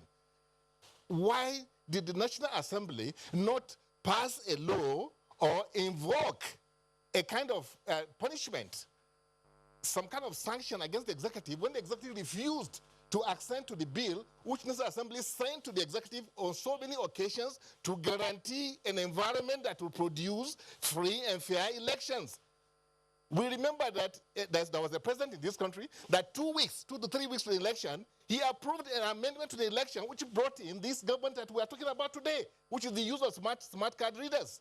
So if a president can approve amendment to the electoral bill 2 weeks to the elections, and you send a bill to a president so many times, and it will stand back to you, there must be something that is wrong. So I think we have to be very serious about how we regard the people of this country. We are not maroons. We know what we are doing. All right. It's high time that people in government wake up and rise to the occasion and take the right steps so that we guarantee free and fair election, because it's very important to the survival of this country. If we cannot guarantee free and fair election, believe you me, we have a big problem going forward. All right. So you asked a question as to whether the financing of the elections. That's why I'm telling you about what happened in Kogi State. Because how do you expect to have a level playing ground when such things are happening by the executive? So I think there's no free and fair election. So and I commend the INEC. I commend the INEC for promoting the establishment or the National Assembly, the establishment of the National Electoral Malpractices Commission. But before that, offenses are committed because the ground norms are so loose. If you don't have the ground norms that will protect, that will prevent, they say prevention is better than cure. So why not concentrate on introducing and promoting things that will guarantee free and fair election by way of having electronic systems in our conduct of the elections, and then having the executive to buy into that. So, but I'm happy and I thank God that the president today is a lame duck president. He doesn't have any collateral interest in what is happening, what is going to happen in 2023. So I expect him to write his name in gold by quickly as giving assent to the bill, which we are told that by December of this year, it will get to the National Assembly will give us an electoral bill that will be able to guarantee free and fair election. So Alhaji Abajisani, let me get Professor Remi Shonaya into that's another voice of opposition in the room here, a former presidential candidate. Professor, you ran for office, and from what you saw, were you disgusted? Because I saw some of your tweets at that time about the way things went in COA and at the end of the day how the election went. Did you have your frustration, and what were they? Thank you very much. Good evening. Thanks for having me. No, I'm not frustrated in any way, certainly not about COA party. If I am frustrated at all, it is about what I see happening in the polity as a whole, or specifically in the two frontline parties. Because the question we must ask is, what is the purpose of our elections? I certainly do not share in this self-congratulatory attitude of people saying, oh, we've come a long way, we've made a lot of progress, and so on.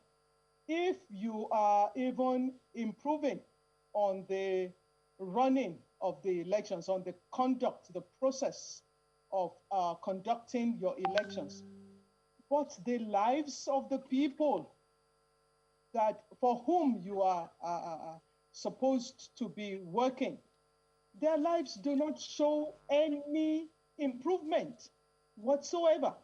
Nigeria has become the poverty capital of the world. And now you come and congratulate yourself that you are, things are getting better, or we are improving and so on. I cannot share in that. I do not understand it. You know, we see what's currently happening in Ondo State, in Edo State. So it is clear that the whole intent of the people who are involved is not at all about service to the generality of Nigerians. You know, so that is what frustrates me, if you can talk about frustration at all.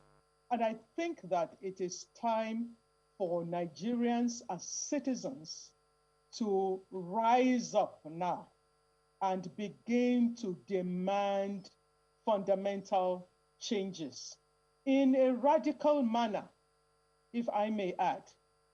People are advocating for, you know, constitutional reforms, electoral reforms. I personally, I would like to put this in right now. I personally would like to see a unicameral legislature.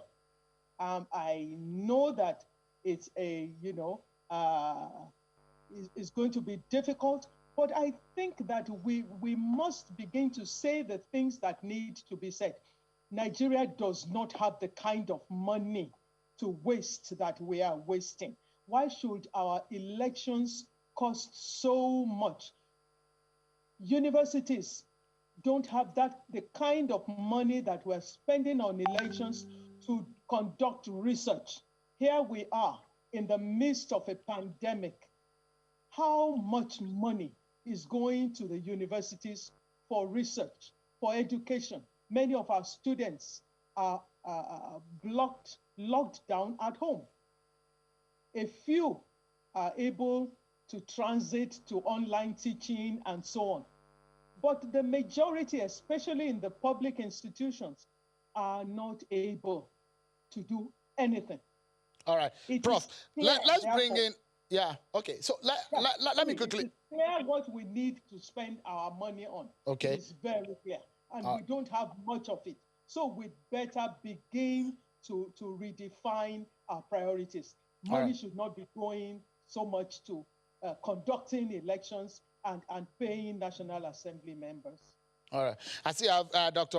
Akingbolu here, but in the Abuja studio, let me bring in Senator Opeyemi Bamdele. He's the chairman of the Committee on Judiciary at the Senate and also a member of the INEC committee. Senator, it's good to see you again, but let me ask you, are you worried about what we have seen, especially as regarding political party affairs, when we see them taking these cases and these issues to the doorstep of the judiciary, and we see them window shopping court orders? You oversight on the judiciary. Is that a big concern for you? Well, thank you, Sheon. I would begin by saying that really I'm not worried, but I'm concerned. I'm not worried because going to court is actually a part and parcel of the democratic process in any civilized society. And as far as I'm concerned, there's actually no alternative to that. The only alternative to that is anarchy. And that's why it's important that the integrity of the judiciary itself, as well as the integrity of our electoral process, must be something that we all must continue to clamor for. But as for people going to court, it's really nothing inimical to the growth of our democracy. But what is important is also for the various political parties and political gladiators to respect the laws, both of the land as well as the laws as provided for in the respective constitutions of their various political parties. If, for instance, your party constitution says before you go to court to institute a suit, you must avail yourself with internal conflict resolution mechanism within the party before your case or your matter becomes ripe for adjudication. I think it's important that political gladiators avail themselves of that opportunity first. I mean, as far as I'm concerned, some of the things that happened in my own party recently will go to ascertain or to buttress the fact that a lot of people will, rather than sit down and talk about things internally within the party, want to make the court of law, their first place of call. And as far as I'm concerned, the decision taken by the leadership of the party and other, regardless of what anybody will say, I mean, there are as many opinions as there are people. You never will get the same opinion. But that decision a few days ago saved the judiciary from a potential embarrassment and loss of integrity, which could have been better prevented or protected if people would respect the constitution of their own party. But basically, I just want to emphasize that the court process will continue to be there for politicians or political gladiators like other members of the various other sectors of the Nigerian society Senator, to explore. What a lot of people have picked holes at is the Court of Coordinate Jurisdiction giving similar orders or different orders on a particular matter. As a lawyer and as the chair of the Judiciary Committee, that is what a lot of people are saying and asking. Are you concerned about that, and what are you probably going to do so we don't see these kind of things happen again? Well, Sheon, what is going on here right now is a part of the process of trying to ensure that it's not business as usual. And it's also trying to ensure that, again, it's not going to be a highway to nowhere. The town hall meeting that is going on is also further providing a platform for stakeholders from the various sectors to come together. A lot had been said about attempts, before now to really pass the electoral bill into law, the amendment bill into law. And I know part of the reasons it did not work was because enough work was not done to bring stakeholders together. Those who would say executive arm of government never initiated an electoral bill, my own response to that would be that they didn't have to. It could have come from any sector, either from within the political class or from INEC itself or from the civil society. Or, I mean, it will come as a private member bill on the floor of the parliament. The reason we have a parliament anywhere in the world is because laws will always need to be amended based on day-to-day realities of our situations. Otherwise, we don't even need a parliament. So and it is not necessarily for the executive to sponsor an executive bill. Senator, but when there's a bill on the floor of the House, again, there's a procedure that will ensure an inclusive participation on the part of various stakeholders. The electoral amendment bill that we're talking about, trying to pass into law now for the third time, will soon be coming up for public hearing. And it will be another opportunity for Nigerians to come together, different stakeholders to come together and discuss this. But I've seen today an INEC that is so desirous of trying to ensure that it is not going to be business as usual. They have demonstrated enough seriousness. They have, of course, exhibited integrity. But you see, they also need the relevant laws that they need to be armed with as they take their day-to-day decisions. Part of the reason Mr. President refused to sign the electoral amendment bill was because some clauses within the Constitution, for instance, were deemed to have taken over the duties of INEC with respect to the constitutional authority of INEC to determine the date and venue for our elections. And I mean, if I were president, I wouldn't sign that because I would say no. Senator, we're due for a break. Senator Bamidele, we are due for a break. So apologies to Martin. We are due for a break. But people are asking me here to ask you if I just need a nod or a yes or a no. Are you committed to ensuring that the committee will end its work by December 2020? Well, Sheon, my answer will be in the positive, but it's not something that you can just reduce to a yes or no. Passing the electoral bill, the electoral amendment bill, was one of the priorities we set for ourselves for this year, and we remain committed to that. But of course, there were some other things we also committed ourselves to. For instance, including passing the petroleum industry bill, which we felt by now would have gone far. But then, of course, COVID-19 came, and it slowed down a lot of things. But if there's one thing that I will tell you we are determined to ensure that we finish before the end of the year, it is passing the Electoral Act Amendment Bill. All right, so it's a good time for us to take our next break on the program. But don't forget, when we come back, I will allow the Attorney General of the Federation to speak to this. The President, Muhammadu Buhari, constituted an Electoral Reform Committee headed by Senator Ken Inamani, a former Senate President. What becomes of that kind of report? And what should INEC be looking forward to? Can INEC cancel a party candidate because of disqualification, because of qualification? So we'll talk more about those issues when we come back from this break, everyone. Join us again.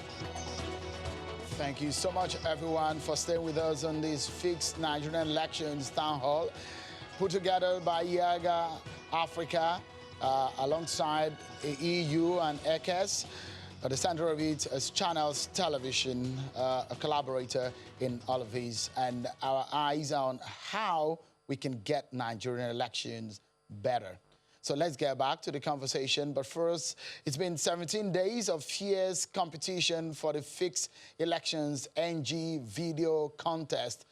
Power and diverse voices sharing their views on how we can reform Nigeria's electoral process from across generations. The old, the young, and the very young, across geopolitical zones, women, men, and persons living with disability. Nigerians speaking with one voice and making one demand. Now is the time to fix our elections for the better. Hundreds of videos, emails, and message 14 winning videos, but above all, Nigerians winning together. Congratulations to all the winners, and a bigger congratulations to Nigerians who share their videos and will remain committed to the demand for electoral reform. Top 3 winners of the Samsung S20 Plus, S20 Ultra series are 1. Tutu Habib is a winner. Samuel Chuku, a winner also, and Umar Farouk, a winner. Others include Mafeni Robeme, School Sanders, Hafsat Abubakar, Goskind Ifanyi, Last Prophet, Edeagbo Obozoka, Salman Ajibola, Dr. Muiz Banire, Zeved Aroyale, Dr. Emmanuel Biri, and Samaj James. They each get free 10 gigabyte internet data bundles. Thank you so much for participating. And let us show you some of the polls which we engaged you and we were asking you. One of these is the fact that we said, which of these functions should be removed from INEC? Some of the options are voter registration, regulation of parties, constituency creation, prosecuting offenders. This is how you have voted. Also, we asked that, in your opinion, what can Nigeria do to increase voter turnout for elections? And these are some of your responses. Online voter registration, increased security, voting from any location, hold all elections one day. Thank you so much for your participation there. Let's get back to our Abuja studio. Let me get Mr. Ezenwa Nwago. He's the Executive Director of Partners for Electoral Reforms. Mr. Nwago, for you, is the manner in which political parties are run in terms of what is spent for elections and how INEC manages all of that satisfactory to you?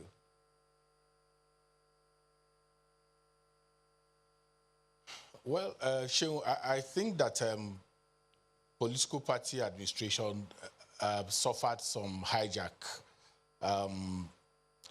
from 1999 to about 2003, when President Olusegun Obasanjo was the president of the country, when he began to meddle directly in the affairs of how political parties organize, and that weakened internal party democracy, in the sense that the organs of the political party were not allowed to actually function, and imposed a new lexicon in party administration by appropriating to himself the leader of the party. And then the governors themselves became the leaders of the party. And so everyone outsourced, people within political party administration outsourced their functions and responsibilities to those executives. And those who took over from 2007 up to now have not been able to distance themselves from that and allow, you know, the organs, elected organs of the political party to function in a way that can deepen that very structure of democracy. That affected, quite frankly, the political party administration. But beyond that, organizing within the political party also became very transactional. The relationship was not that of, in most cases, people who either became candidates or aspirants had to pay through pay through humongous amount of money to become candidates of the political party. And when they do pay those humongous amount of money, the delegates also, the delegate system, whether it is direct or indirect, because the members do not pay dues, you find that all the activities of the political party are organized by the executive. If there is going to be a convention, in most cases, you find out that the vehicles to transport the people to the venue of the congresses or the conventions are provided by people in the executive. If there is going to be accommodation requirements, that is provided by people already in government. So that hijack of party organization, you know, separated the party in an organic manner from those who should own it, who are the members of the political party. So INEC, in terms of political party monitoring, you would ask whether the Constitution itself empowers them to play the kind of role that they should play in terms of whipping the political parties into line.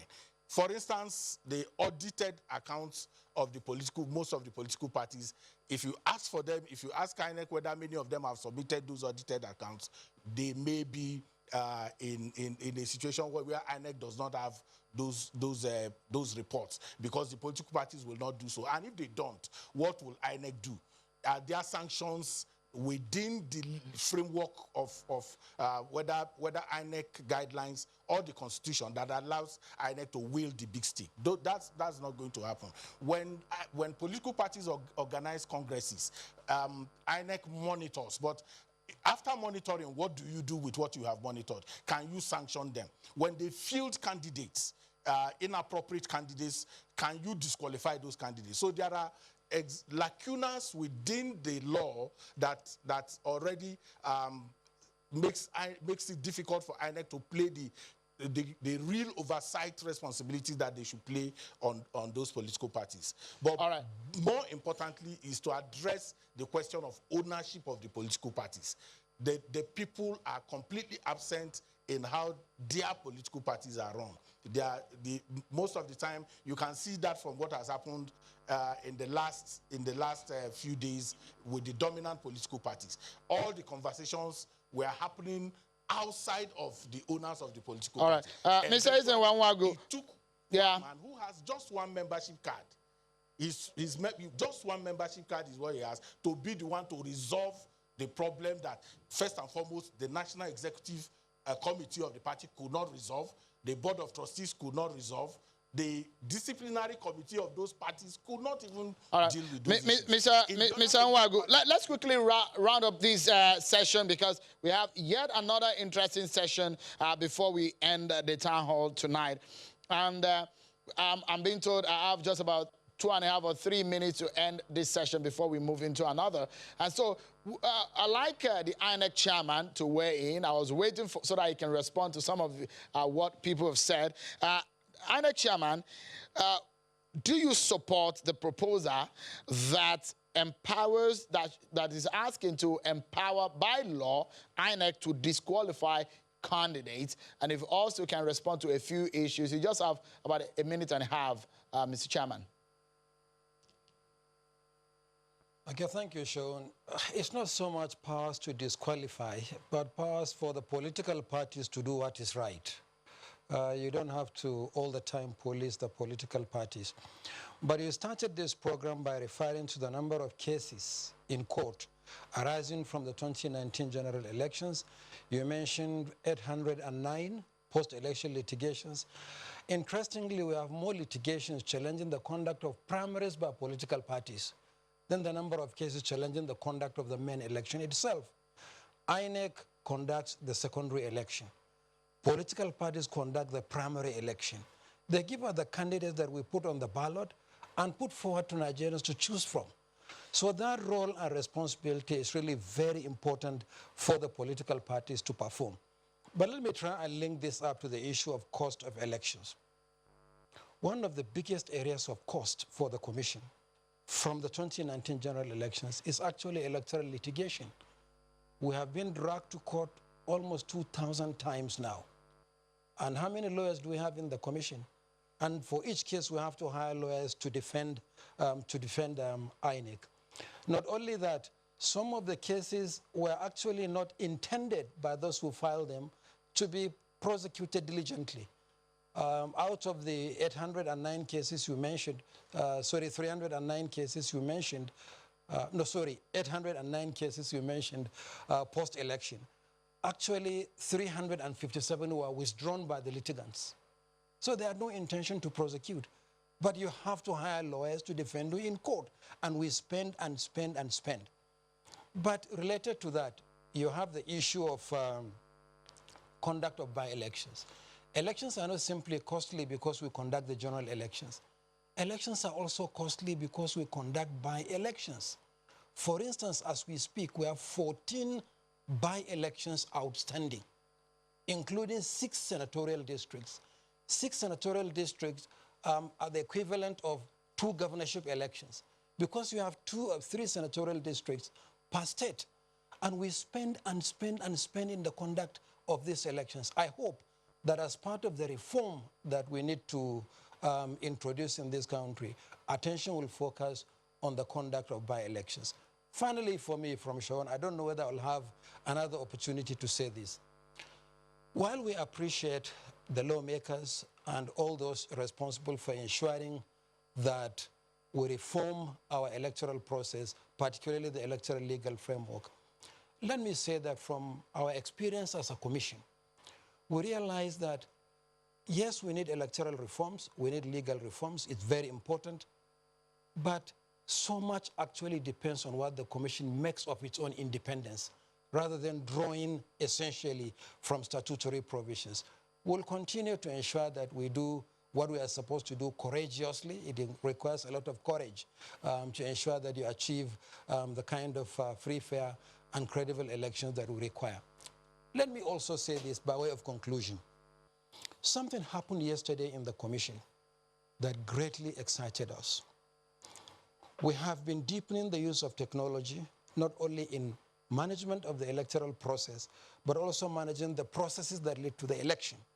For instance, we had all our stakeholder meetings virtually because obviously of the COVID-19 pandemic.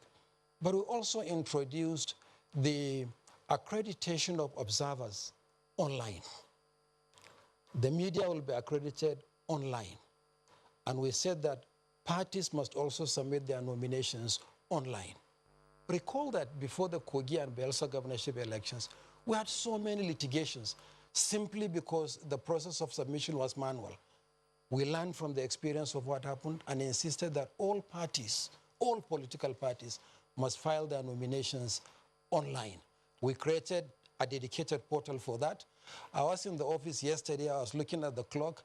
By 13 minutes to 5, all the political parties had filed their nominations. We didn't even have to wait until the 6 p.m. All right. Including Engineer Yabagi's party, the ADP. So we need to go, Chairman, because of our time. We need to quickly wrap up this segment. And let me thank you so much, Professor Mahmoud, for your thoughts there. the Attorney General, we just have about a minute for your final interventions before we go. But a lot of people want you to talk on this very report headed by Senator Ken Inamani. Is President Buhari thinking of making use of that report, which he constituted? We just have about a minute to wrap up. Indeed, the report has been in use.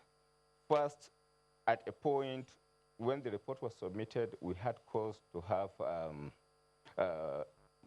extensive interaction with INEC for the purpose of building certain consensus relating to it. We had cause to as well engage the judiciary for the purpose of perhaps building certain consensus relating to it.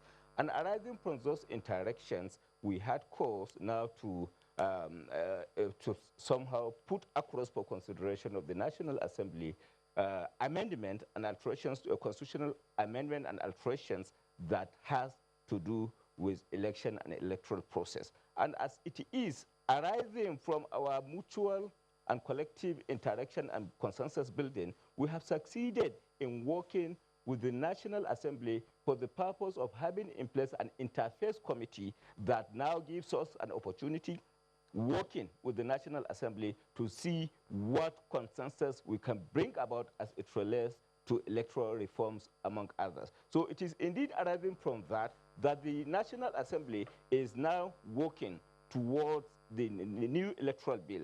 But for the purpose of clarification of issues, 3 fundamental reasons were responsible for the failure on the part of the president to assent to the amendment to the Electoral Act. 1, arising from it, the powers of INEC as contained in the Constitution were substantially undermined by that bill as presented to the president. For example, the powers of INEC to fix dates for election, to exclusively determine the order of election, among others, were undermined. Secondly, arising from international conventions of which Nigeria is indeed a signatory, you are not expected as a nation to effect amendment to Electoral Act 6 months before the conduct of the election.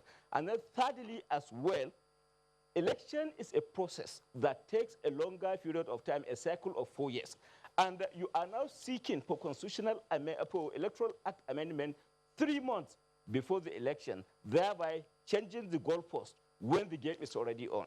So these are some of the reasons or the circumstances that make it impossible and impracticable for the president to consider assent to the Electoral Act. Honorable Minister, just a moment. Please hold your thoughts because I'd like to keep you for just some more moments.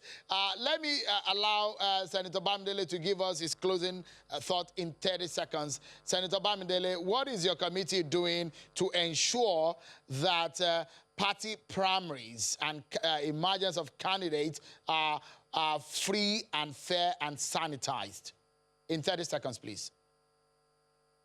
Well, again, that's more about internal party democracy and not so much about what, the government can force down the throats of the various political parties. But it is important that parties will respect, participants will respect the constitution of their parties, like I said before, and this is also part of what is being addressed as one of the 26 clauses in the Electoral Act Amendment Bill. And let me just say this in rounding up, and I know a lot of Nigerians are interested in what's going on. I do not see a repeat of what happened before by the time this bill is concluded and represented to Mr. President. All the stakeholders are on board here. This is INEC at the center stage. Of course, the Office of the Attorney General. The Attorney General himself is here. That is the person that will advise Mr. President to what bill to sign and which bill he should not sign. He's a part of this process. The legislature, of course, is in the saddle. As far as we are concerned, the civil society is involved. Senator, so I think we just need to sustain this collaborative effort. We need to sustain this collaborative effort to ensure that all of us are able to work out something in a collaborative and inclusive manner that will ensure that largely we're on the same page, and then we can make the desired progress in this regard. I must sincerely thank everyone that has participated on this very segment. There is yet another very interesting segment just around the corner when we return from the break. It's about election security and the issue of... don't get away, I will tell you when we return. Good break. For staying with us, let's get back to the conversation. I have the chairman of House Committee on INEC, Honorable Aisha Duku. She's on Zoom with us. And in our Abuja studio, I have the Minister of State for Labor, Senior Advocate of Nigeria, Mr. Festus Keyamo, and also another Senior Advocate of Nigeria, rights activist, Mr. Mike Ozekome. Thank you so much for coming on the program tonight. The Attorney General of the Federation is still with us. Before I come to Abuja studio, let's get some thoughts here in Lagos. Dr. Akin Akinbolu has since been with us. Doc, you've been listening to some of these conversations. Your mainstream or your area of expertise is how the issues of media, isn't it? And in all of this, what comes out to you? 2023 election is just a few years away, but we have Ondo and Edo election. Is there anything that comes out to you that we need to urgently work on? Yeah, a number of things. Thank you for this opportunity. A number of things. First is the issue of security. And the security affects the media as well. When elections take place in Nigeria, governorship elections, presidential elections, National Assembly elections, all of these elections, we find situations where different kinds of actors, security agencies or representatives or candidates or political parties, program crisis, attack people, including media professionals, journalists on duty. And that goes on, to affect, the credibility, of the elections. Another issue is the issue of transparency, which you have been talking about. And I'm happy that has come out very strongly in the conversation here from many angles. Transparency, election spending, campaign expenditure. It's an area, of a very big challenge. And the media has a role, to play there. A lot of the materials that go out as campaign materials during elections go through the media. And what we have seen is that political parties make use of that avenue, to do a lot of things. They spend a lot of money, but it's difficult, to see transparency in this process, because we also find third-party advertisers, coming into the process, and at the end, you don't know. We think that it's important, for example, for the media to come into this in such a way that whatever expenditure takes place on campaigns through the media, there will be disclosure through the media to appropriate authorities, whether it's INEC or some other authorities, agencies, as time goes on. One other thing, that really bothers us, in the media is access. Access, of political parties.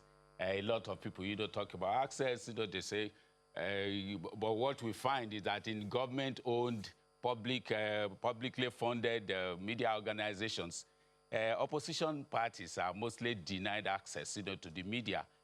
This is not right. This is not done. We believe that in this, going forward, in the reform of the electoral process, there will be equitable, at least equitable access, for political parties in the media during the electoral process. It gives us a very good premise for us to start in this next conversation. But don't forget that we have audience participating in our Abuja studio, Lagos studio, and of course, virtually. I have another person, since we're speaking about what the media should do and the role of the media and impact. Dr. Kasim Akinreti is the chairman of the Nigerian Union of Journalists here in Lagos. We'll get his thoughts on, is here with us in our Lagos studio. Dr. Akinreti, give us your view on what some of the major issues you think should be addressed. I think number one is arrested the impunity of the political gladiators. And in most cases, the media are also always the punching bag. Apart from political gladiators, also have the security agencies who obviously doesn't know that we are partners in progress. And then they also, throw caution to the winds about actually, attacking journalists. I think this is extremely important because without the media, which is an essential part of the electoral process, nothing could happen. The other thing which is also important is how can the media be more empowered? How do people respect the media opinion in terms of, if there are infractions by the political parties or even the electoral empire, how do you trust the judgment of a journalist? For example, if journalists have done investigation about certain infractions against maybe electoral laws of the country, against some, party officials, and we're putting this to the fore, the actors, do they respect it? And of what effect will it be? So, but in the situation where you have culture of, impunity, everybody believes that they are going to go cost-free. Those who have been arrested, for example, media has been able to show, to give evidence of infractions during elections. So did the police arrest those people? What has happened to them? All right. So these are the issues that I think will affect elections if care is not taken. Dr. Akinreti, thank you for your thought there. So let's take some of these issues up. And also I know that Mr. Benson Olugbo of the Claim Foundation has since joined us from our Abuja studio. And also I can see Honorable Aisha Duku there. It's good to see you, Honorable. Let's begin this conversation on electoral justice and security. A major concern, Honorable, and your committee, what are you doing in that respect? We saw what happened in Kogi State. We saw what happened in Bayelsa State. When people think that their lives are not secured, people are being maimed, killed, properties destroyed in the name of election.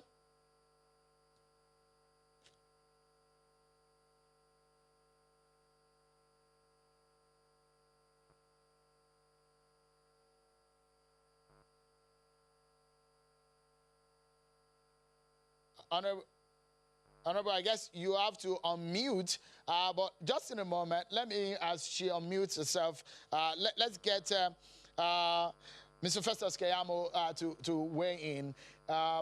There's definitely a lot of work to do, isn't it, Senior Advocate?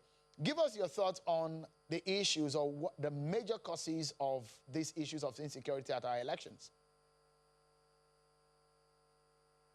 Well, first of all, I think we must be honest enough to say that all the parties are guilty of this.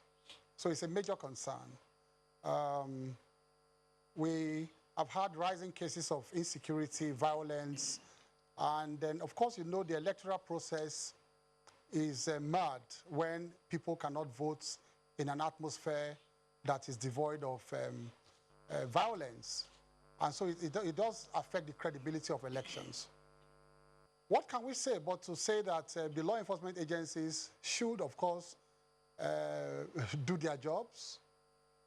Because this has been with us since 1960, and we keep talking about it over and over and over again, and it's not going away tomorrow. There are situations where the law enforcement agencies are also compromised by ruling parties over the years, because you have a situation where the head of agencies, security agencies, are appointed by the government in power. So it is not a question of today or yesterday, it has always been with us. So we must find a way around that to see whether perhaps we can have security of tenure for heads of security agencies. Perhaps if we have security of tenure, then they will not be afraid of being removed if they don't play the ball of certain political actors. So if we have security of tenure, perhaps it can help, because I have tried to, find a way around this, but it's not just going away. Even if one party wants to play by the rules, the suspicion, I had a conversation about this with the election monitors when they came at the last election, the foreign observers.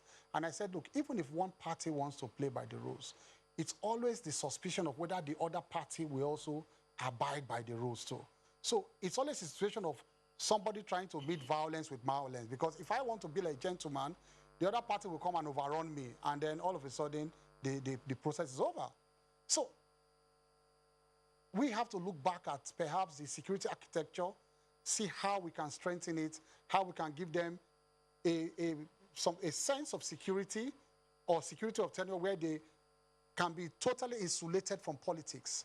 I think that is the key, to insulate the security agencies from politics in such a way that they can do their jobs the way, you know, they should do their jobs. All right, let me bring in, don't forget that we still have the Attorney General of the Federation. I wanted some views to come on the table so that we can get your views on some of these, so that perhaps your reaction on some of the issues. Let me get, I understand that Honorable Duku, if Honorable Duku can, we can hear Honorable Duku now. We wanted to know what your committee is doing in that regard as to the issue of election security. I want to say that part of the amendment is the bill on the creation of the Electoral Offences Commission. And this has been proposed, as you can see, right from the Waste Commission to the latest one by Ken Namani. So part of the amendment is going to take care of that by the establishment of the Electoral Offences Commission. But let me say that part of the stakeholders are Nigerians, and if Nigerians are willing to practice, I think the better for all of us, because the Electoral Offences Commission is not going to. We're having difficulties with that. Let me get Chief Mike Ozekome, Senior Advocate of Nigeria, to get into the conversation. Electoral Offences Commission, like you heard the Honorable there, how important will this be, and do you see this happening in this very amendment? I think it's very important. The reason we continue to have what you call recidivism, a process where you commit a crime, you are punished, you come back to it, is because you feel that no harm awaits you at the end of the day. If you are in one of these advanced countries, you know that to beat traffic, they may not necessarily arrest you there, but by the time you get home the following day, there'll be a ticket waiting for you. By the time you pay like that 2 times, next time, a pole away from a traffic light, you're already stopping. I think Nigeria is not practicing democracy. I'm sorry to say that. We are practicing elections. That's what we are doing. After one election, we are looking forward to another. What is happening in all the 2 major political parties today is already a fight over 2023. So when a governor, for example, is elected, it takes time to just work for the first year. From the second year, he's already campaigning. That is why electoral officers, the chairmen, they have the shortest reign in Nigeria.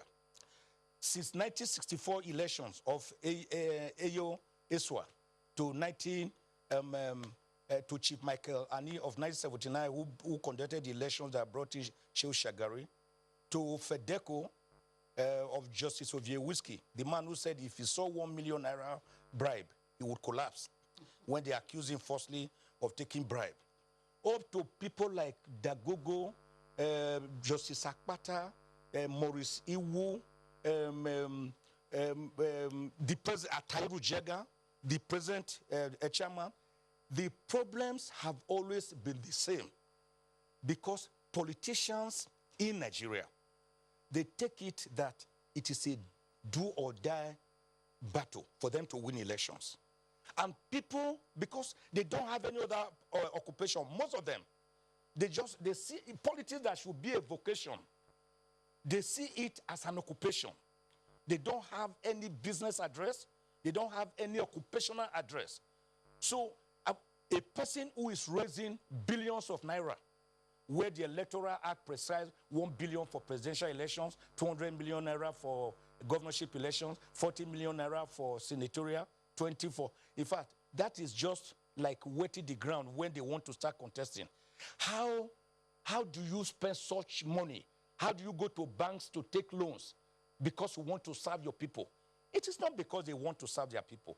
It is because they want to butter their bread, a system of come and chop politics. So an election offences tribunal is the right way to go. Punish these people. If a person is caught, you are prosecuted, you are jailed, then you are banned. For example, the amendment should show that you will be banned for the next 10 years and you won't contest again. With that stigma on you, others will begin to take you and know that it is dangerous to be corrupt with election. They arm their followers and they arm them with guns, with machetes to go and do. Meanwhile, their children are abroad in the best Ivy Leagues, some of them having palaces all over the world. But they call the Frantz Fanons wretched of the earth, the hoi polloi, to come to the street and carry guns to kill each other, and then they run away. Once they begin to make examples of these people, then they will know that the game is over. I think for as long as we leave them, they will continue to come back.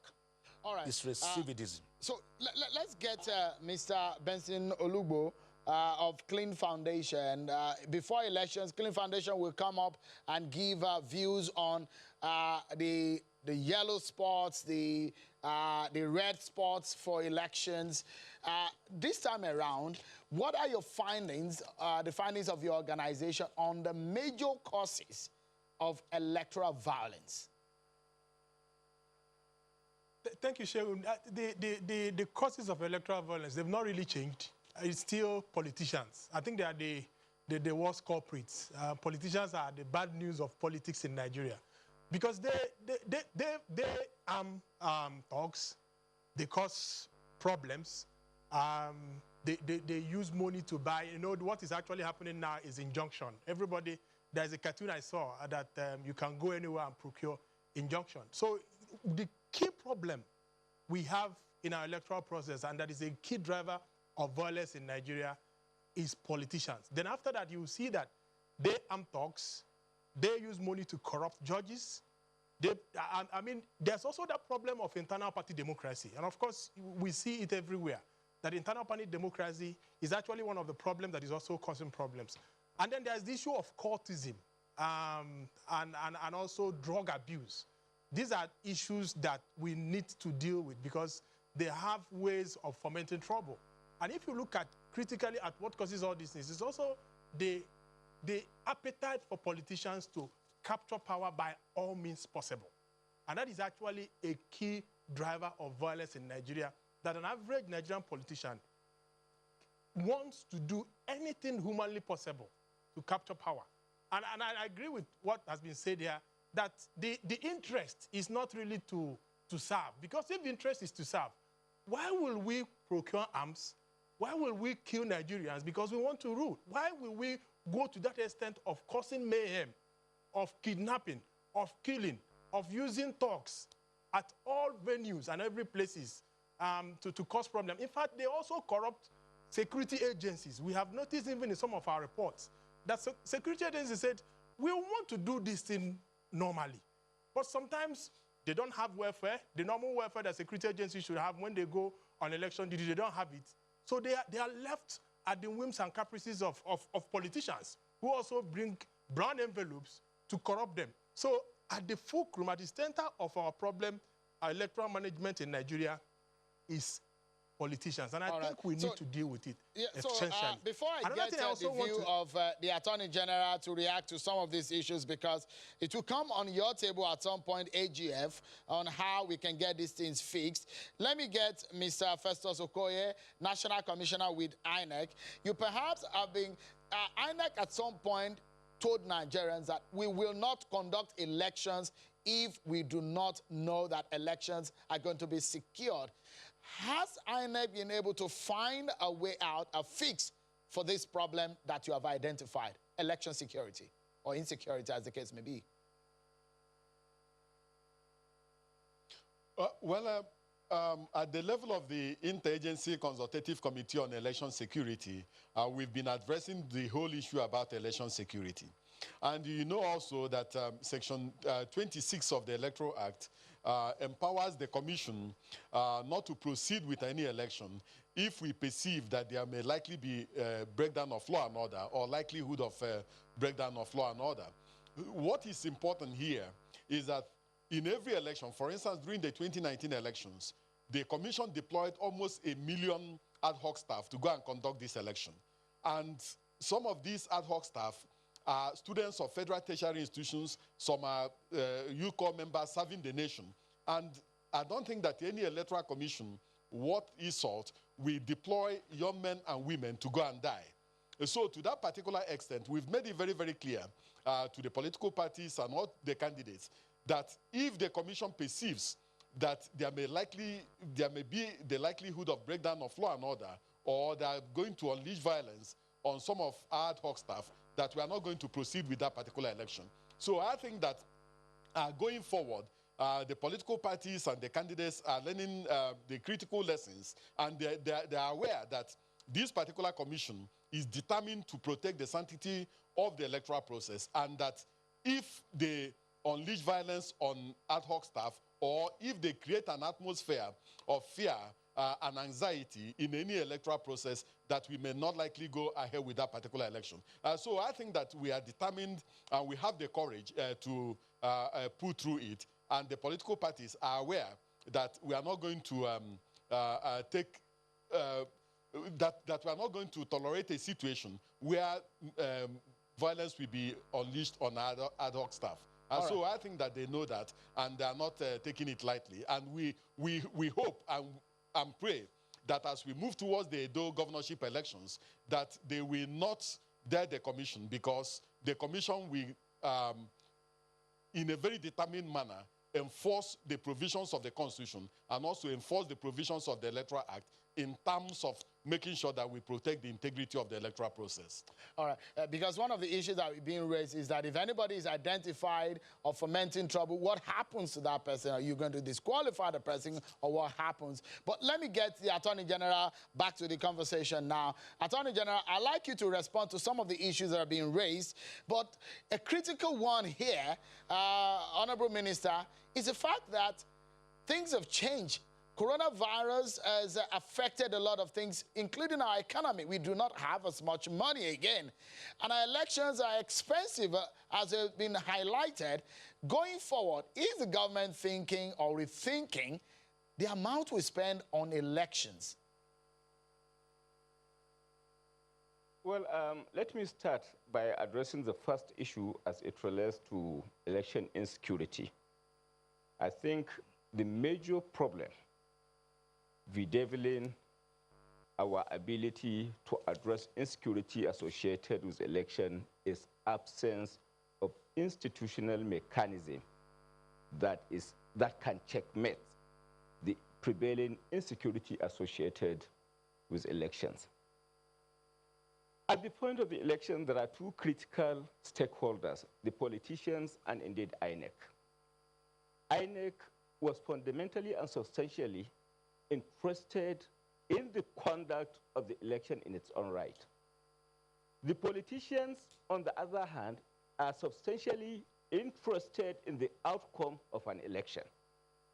So within that context of consideration, you have ad hoc staff manning the polling units at each and every location. Now, within this circumference, there is no particular institution responsible for enforcement of laws relating to the security of election and electioneering process. That is where the recommendation of Inamani Committee comes handy. If we have in place National Electoral Offences Commission, for example, the commission will be saddled with exclusive responsibility of ensuring enforcement of laws associated with insecurity relating to the election process. So the implication of it is at the point of election, while you have INEC concentrating on the conduct of the election, you equally have politicians interested in the result of the election. You as well have an institution saddled with the responsibility of ensuring security of the election by of ensuring that the laws applicable to the security of the elections are indeed enforced. So the further implication of this is that at the end of the day, those responsible for breaches associated with insecurity in the election, those people that in one way or the other are affected, have an ascertained commission, ascertained place or an institution where they can effectively lodge complaint, and then which will at the end of the day be saddled with the responsibility of profiling same for prosecution. But because of the absence of institutional mechanism that enforces the laws associated with security of the election, at the end of the day, by the time the elections are over, you do not have witnesses to establish infractions because the ad hoc staff must have left to their respective places, respective destinations. You will not have a particular point of lodgement of complaint that will, at the end of the day, ensure the profiling of the associated infractions that are caused in the conduct of the election. Why? Because, one, the ad hoc staff that could naturally be witnesses to the incidents that happened at the point of the election relating to breaches have left to their respective destinations. Two, there is no ascertained institution provided in the relating to the conduct of the election where you can effectively lodge a complaint. Honorable Minister, and there is no established institution that can, at the end of the day as well, ensure that adequate profiling is effected at the point of the election relating to security breaches. So to my mind, I think other than the conduct of the the stakeholders in the election process, the INEC, there exists indeed an effective need for an institution that will saddle with the responsibility of ensuring security at the election, and that can effectively be done by an agency that is specifically saddled with that responsibility statutorily or through legislative process. Honorable Minister, the first question I asked, because we are out of time now, but I'd like to give another 30 seconds, whether or not you can be able to answer that question, and perhaps also give a commitment to Nigerians that to assure Nigerians whether or not the president will commit to ensuring that electoral amendment law will be amended or signed to or assented before the 2023 elections. The president has ever been committed to the election and electoral process and the advancement of democracy as far as the Nigerian state is concerned. But one thing you cannot certainly find in the president is conceding to an arrangement that is inconsistent with the prevailing laws, inconsistent with the Constitution. So within the context of legality of Electoral Act amendment, I give you my commitment that the president will certainly assent, provided there are no constitutional infractions, provided that there are no breaches associated with the international conventions embedded in the Electoral Act as amended.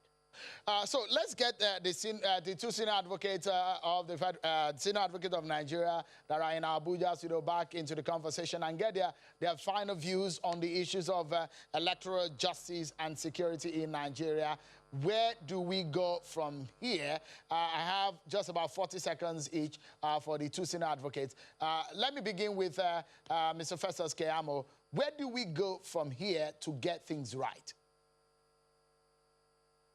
Well, I said before that it's a very complex situation. We can't walk away from here and think we have just solved the problem by, mentioning the Electoral Offences Tribunal. I'll give you a practical situation. You think that thugs who rigged or who killed for the ruling party to win an election will ever be arraigned? Why do we like talking English and just semantics? Thugs who rig for the ruling party and the ruling party wins, the police that works for the ruling party will charge those protocols? They will not.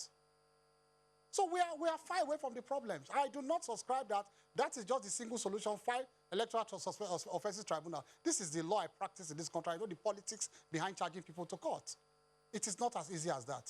we are still back to finding a solution to that problem. So what in one statement, Mr. Kayamo, what is the solution? The solution, I said, is to make sure that those law enforcement agencies that should charge them to court, they are insulated from politics in such a way that the CEO, the president, cannot remove them at will. Let them do their work. Mr. Chief Michael Zekome, do you agree with your colleague there? It goes beyond that.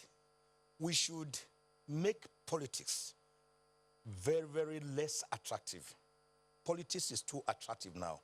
It's mercantilistic. It's just bizarre. That's just all. And then the second point is that we should make INEC truly, truly independent. We must look at Section 153 of the Constitution that makes INEC a part of the executive bodies in Nigeria, where it is not insulated, for example, from the executive. And we all know that the executive is always more powerful than the legislature and the judiciary, which Alexander Hamilton, in his Federalist paper number 78, said is the weakest arm of government. You must insulate INEC from the overbearing influence of the executive. Make, for example, the appointment of the INEC chairman to be by the NJC, then to be confirmed by 2/3 majority votes of the Senate. All right. So that when the chairman feels that he has tenure of office and that the executive is not breathing down his neck, he may be able to do his job. But as it is today, an INEC chairman can be removed, all right, with a snap of the finger. Chief Michael Zekome, thank you so much for the thought there.